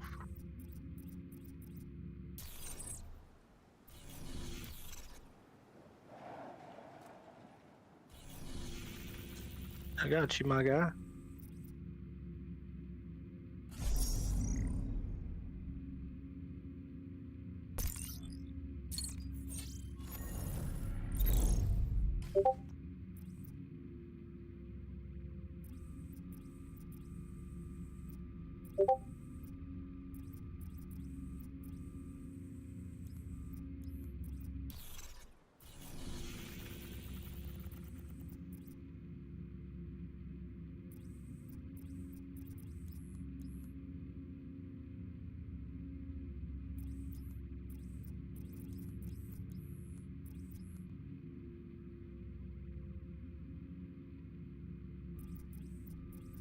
I hope that don't make them mad at you.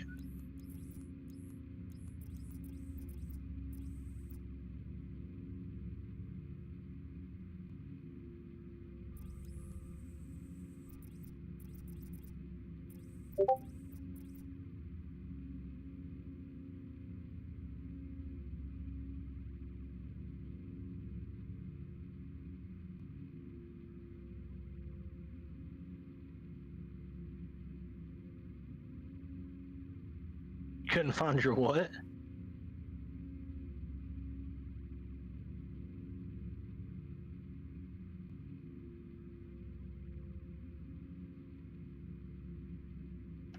Jeez.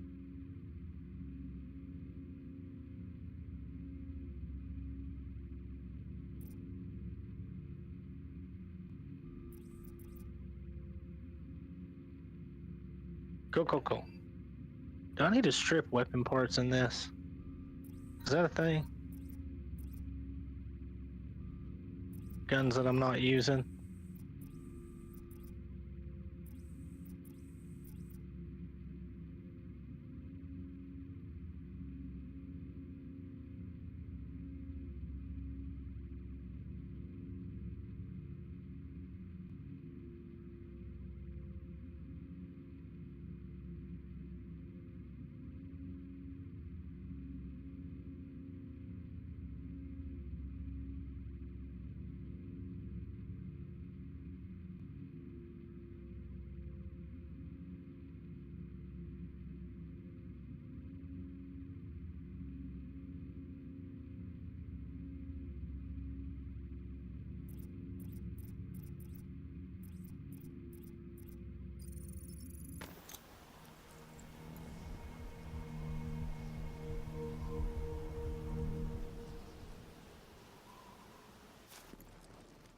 Gotcha.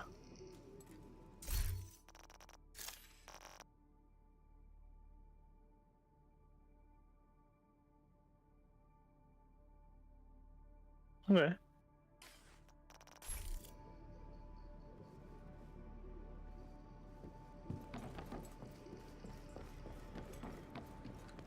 Gotcha.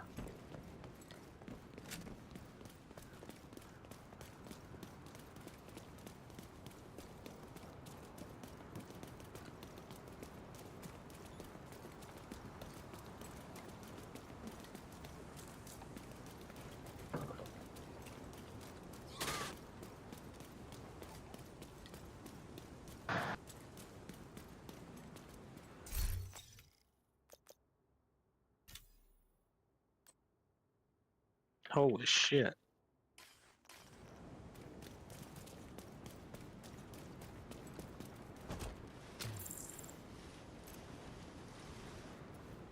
Mine's V.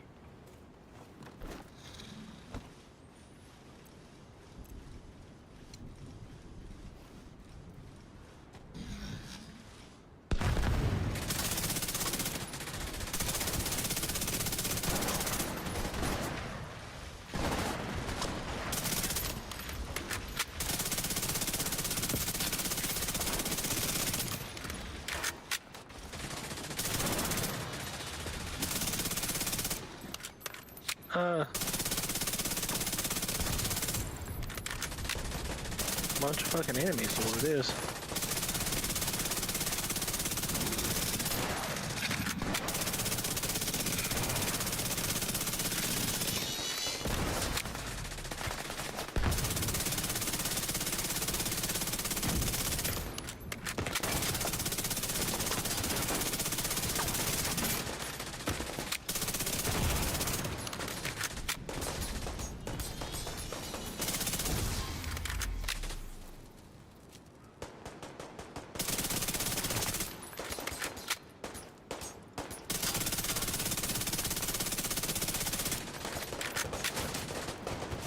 Sounds like what goes through your head sometimes. That jingle.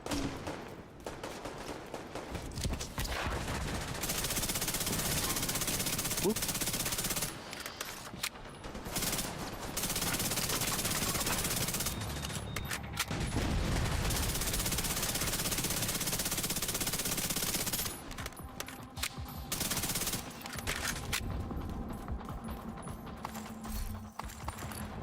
Wait a minute.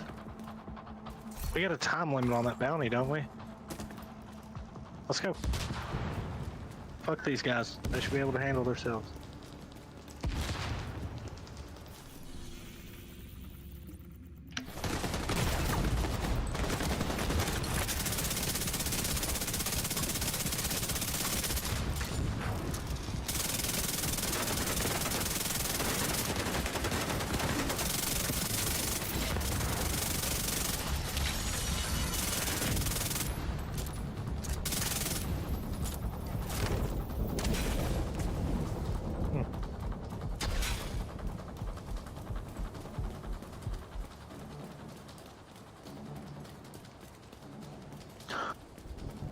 That poor dog.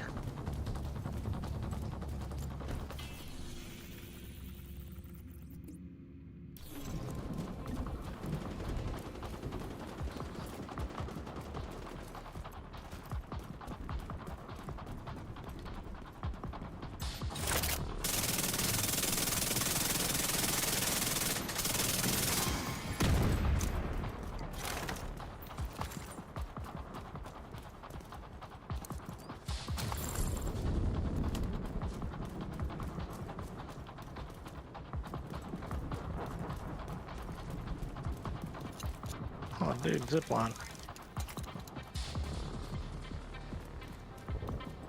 Troll.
That's how we become one. That's the fusion.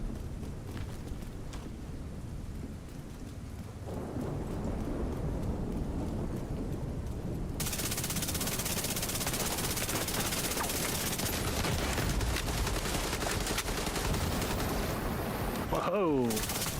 You got a long dick with that flame, don't you?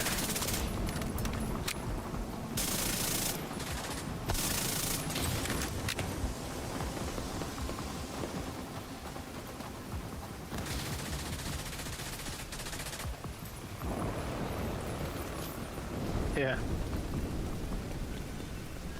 No shit.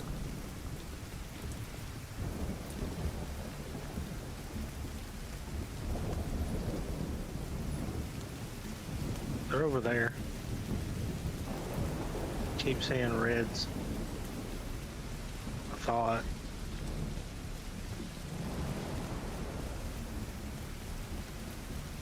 I think so. Restock if you need it.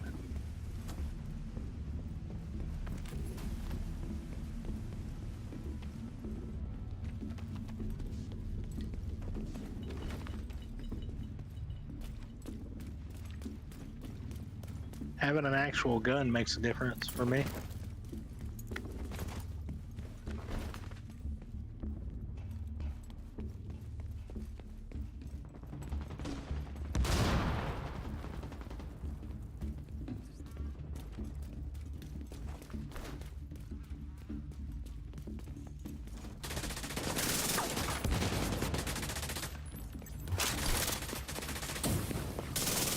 Oh shit, suicide bomber.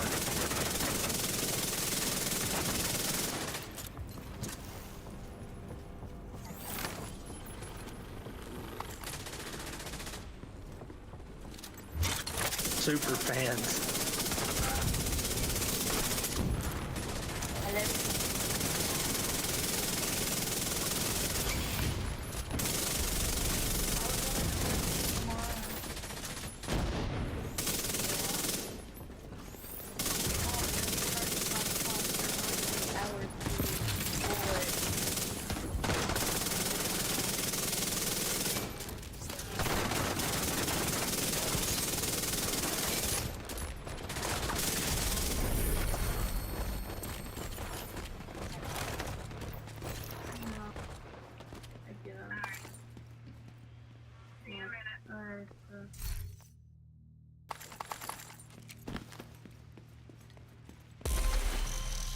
I'm almost like I'm a hare.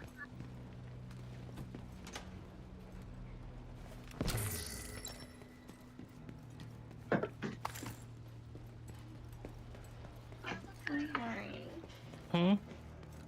What are you sorry for? You're okay, I don't care.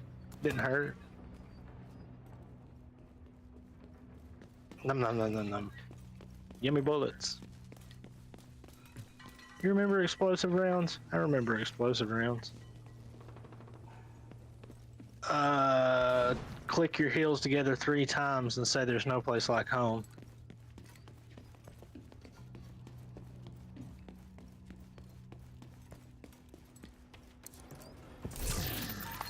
I don't know.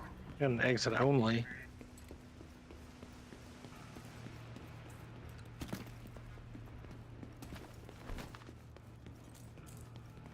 Gotta be that door, right?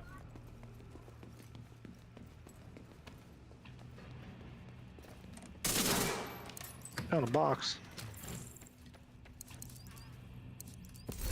Yeah, look at this. Look at this.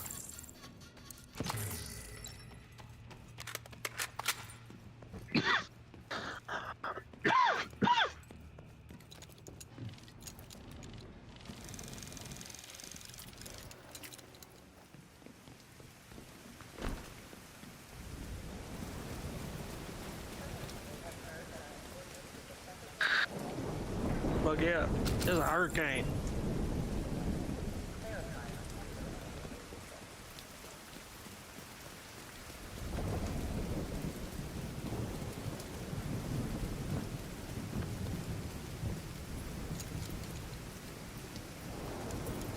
Is that the dark zone?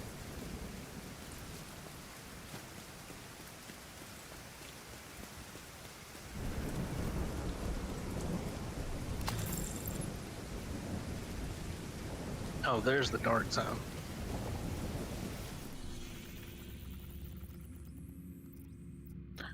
That's a different dark zone. Okay.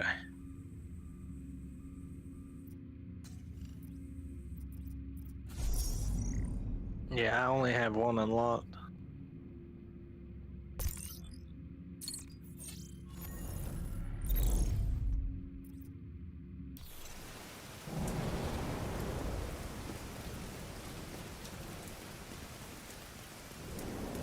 Foggy bottom, how'd they know?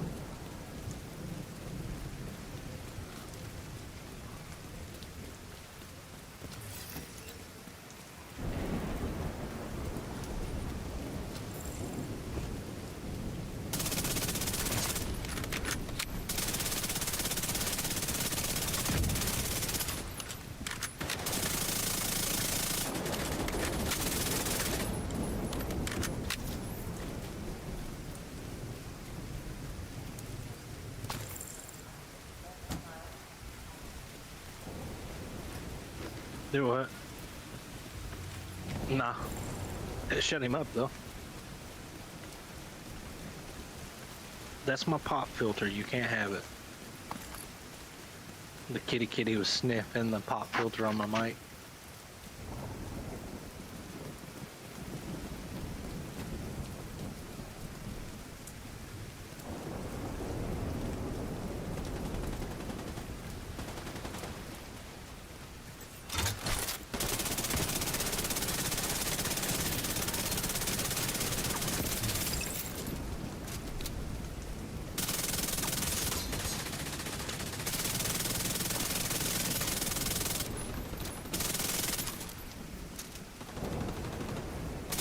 Excuse me, sir.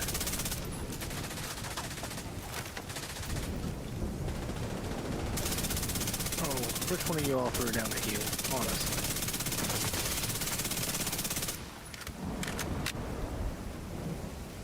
What's that stuff?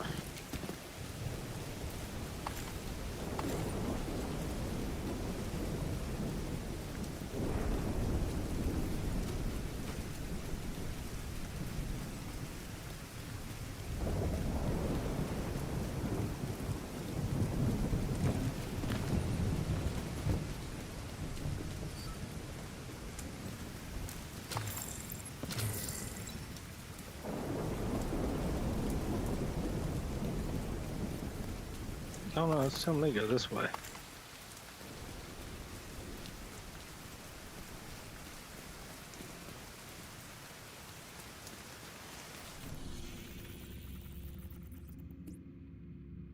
Are we retarded?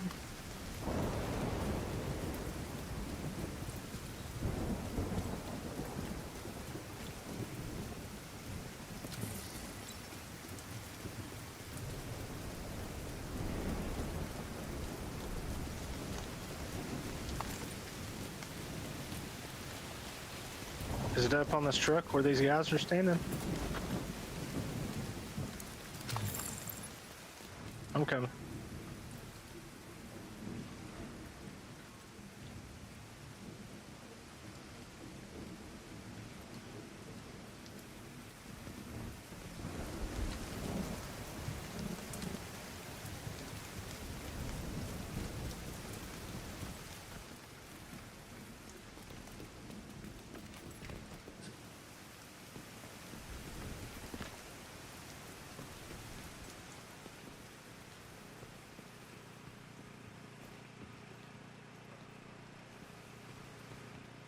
Knock, knock, knock, nailed it. You know what I'm excited about next year? Grand Theft Auto 6 comes out. Yeah, it's supposed to release sometime between February and July, I think, supposedly. The Borderlands guys kind of gave away a little bit of time frame because they said that they're not releasing before April, but not during GTA 6's launch either. So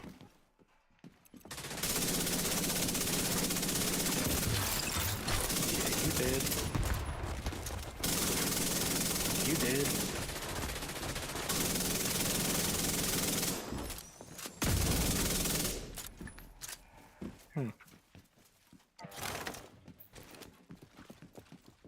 We're coming upstairs. You'd better have your butthole ready.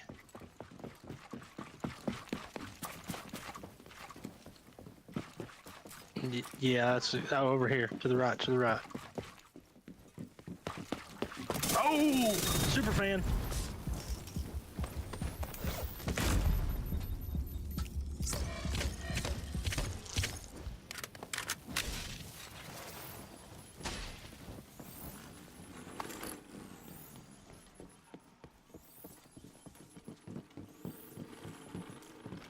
Watch your back, watch your back.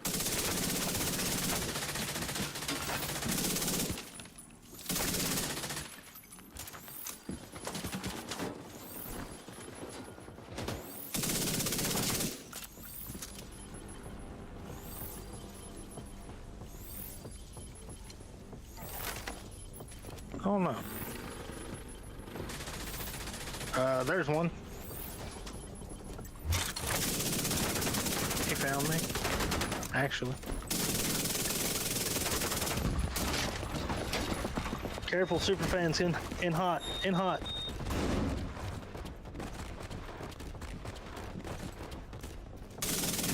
I got you. I thought he was a super fan, but he's not.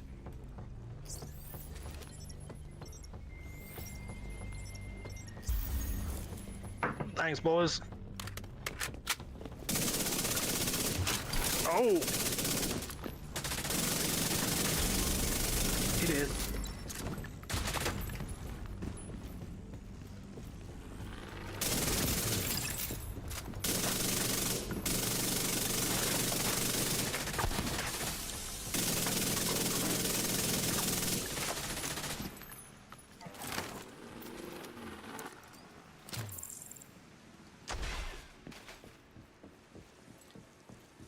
$33, boys.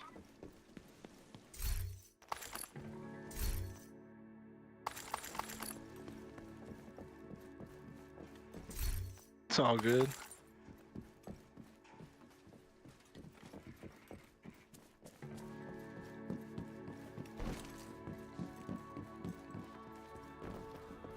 Right.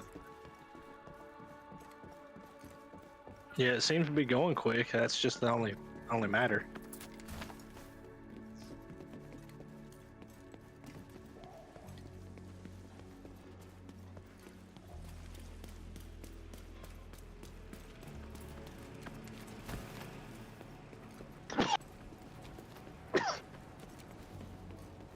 Ugh.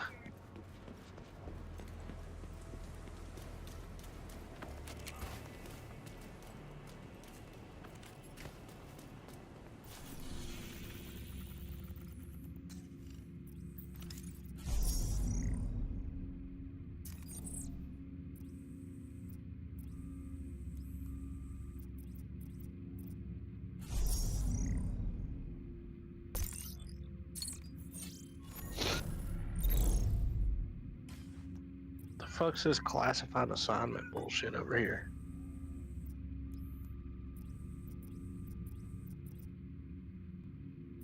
Don't know. Do what? Yeah, it's a big purple thing by the White House.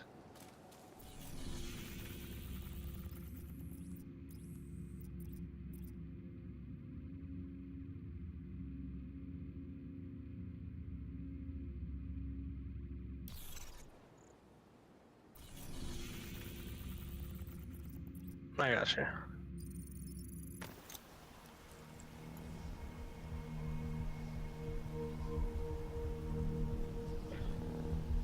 Damn, looks like we're about to travel through a stronghold and everything over here.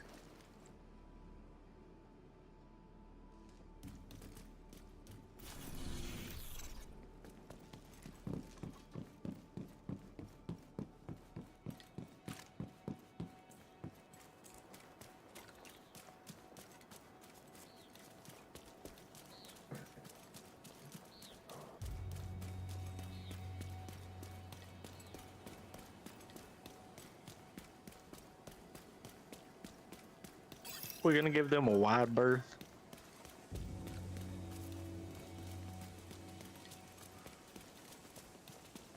A wide berth. We're gonna go around the long way here.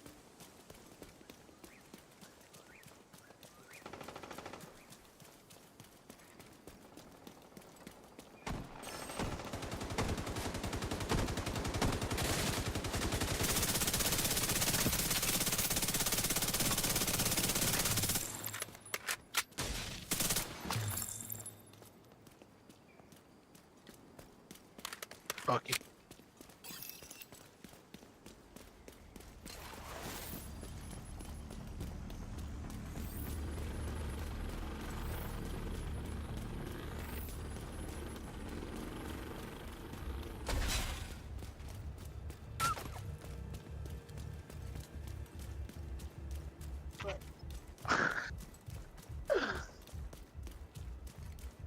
Tell him to clean better.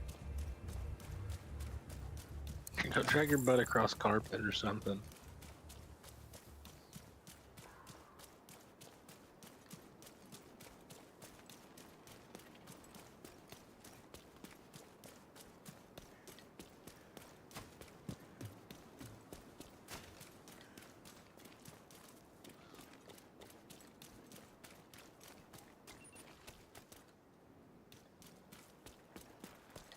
Did we take these up? No, we don't. Black Tusk, Corporal Nova, and Corporal King.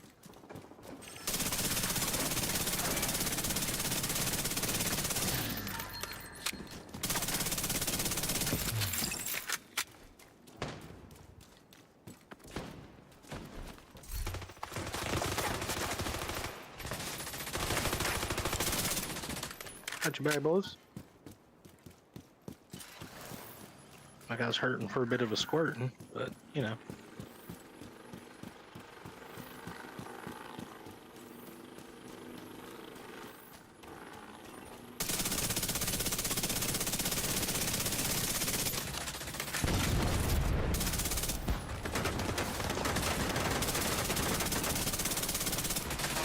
Superman.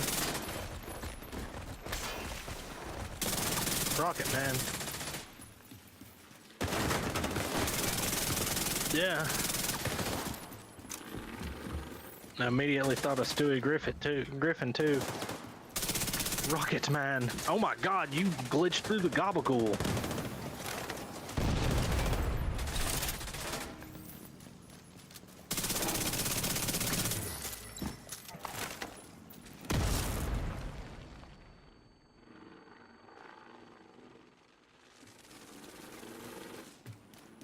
I don't know. They're liking to play hide and seek.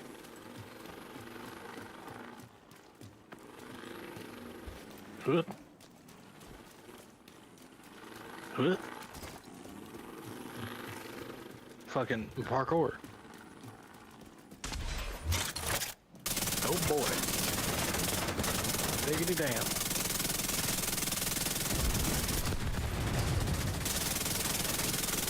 He did.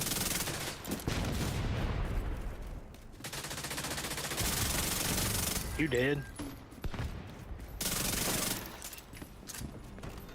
They did. Ow, ow, ow. Excuse me. I'm stuck. Like, actually? How did this happen? Question mark. Sorry, I'm my bad.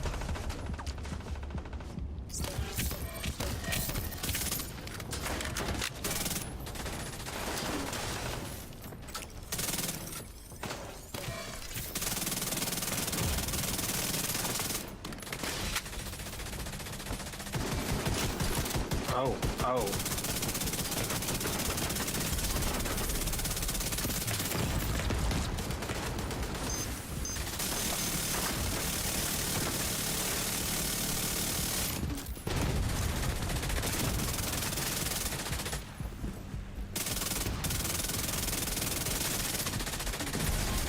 He did.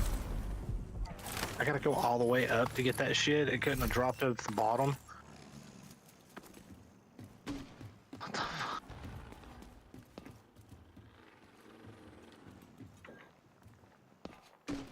Yeah, is he through the ladder with you too? Oh my god, that arm looks like fucking... The fuck am I looking at? Bro was actually a skinwalker.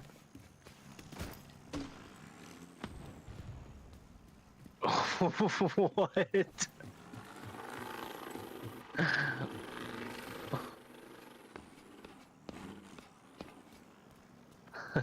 was better than the last time, I swear.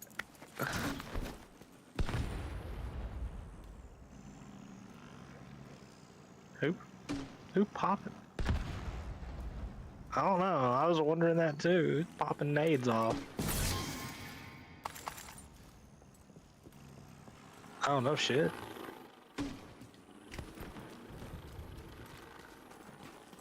Jennifer splashing with holy water. She bowled the hell out of it.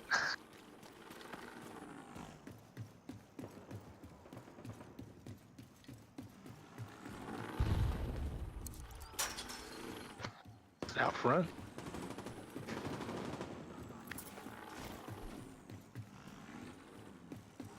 Ow. Apparently that drop hurt. It's not out here. Oh yeah, it is. There's one right here. Boom.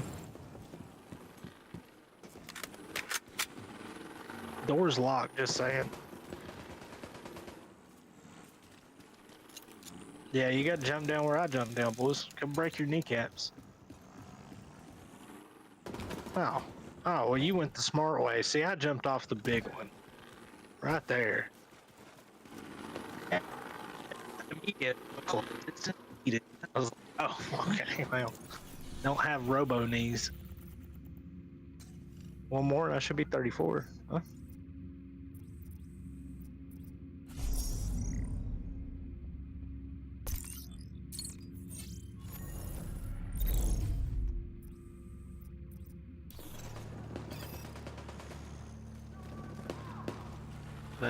I did. The yellow dot.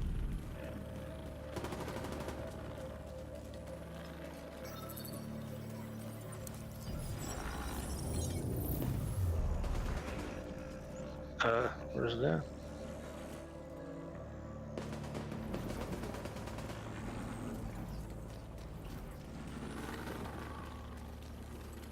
Do what? Well, I'm coming too. Hey boys. I'm actually gonna get off. I gotta get a shower in and everything for tomorrow. I will be back on this weekend, definitely. It'll probably be Friday night. Hey, I will, boys. I'll holler at you later. It was good to see you, man.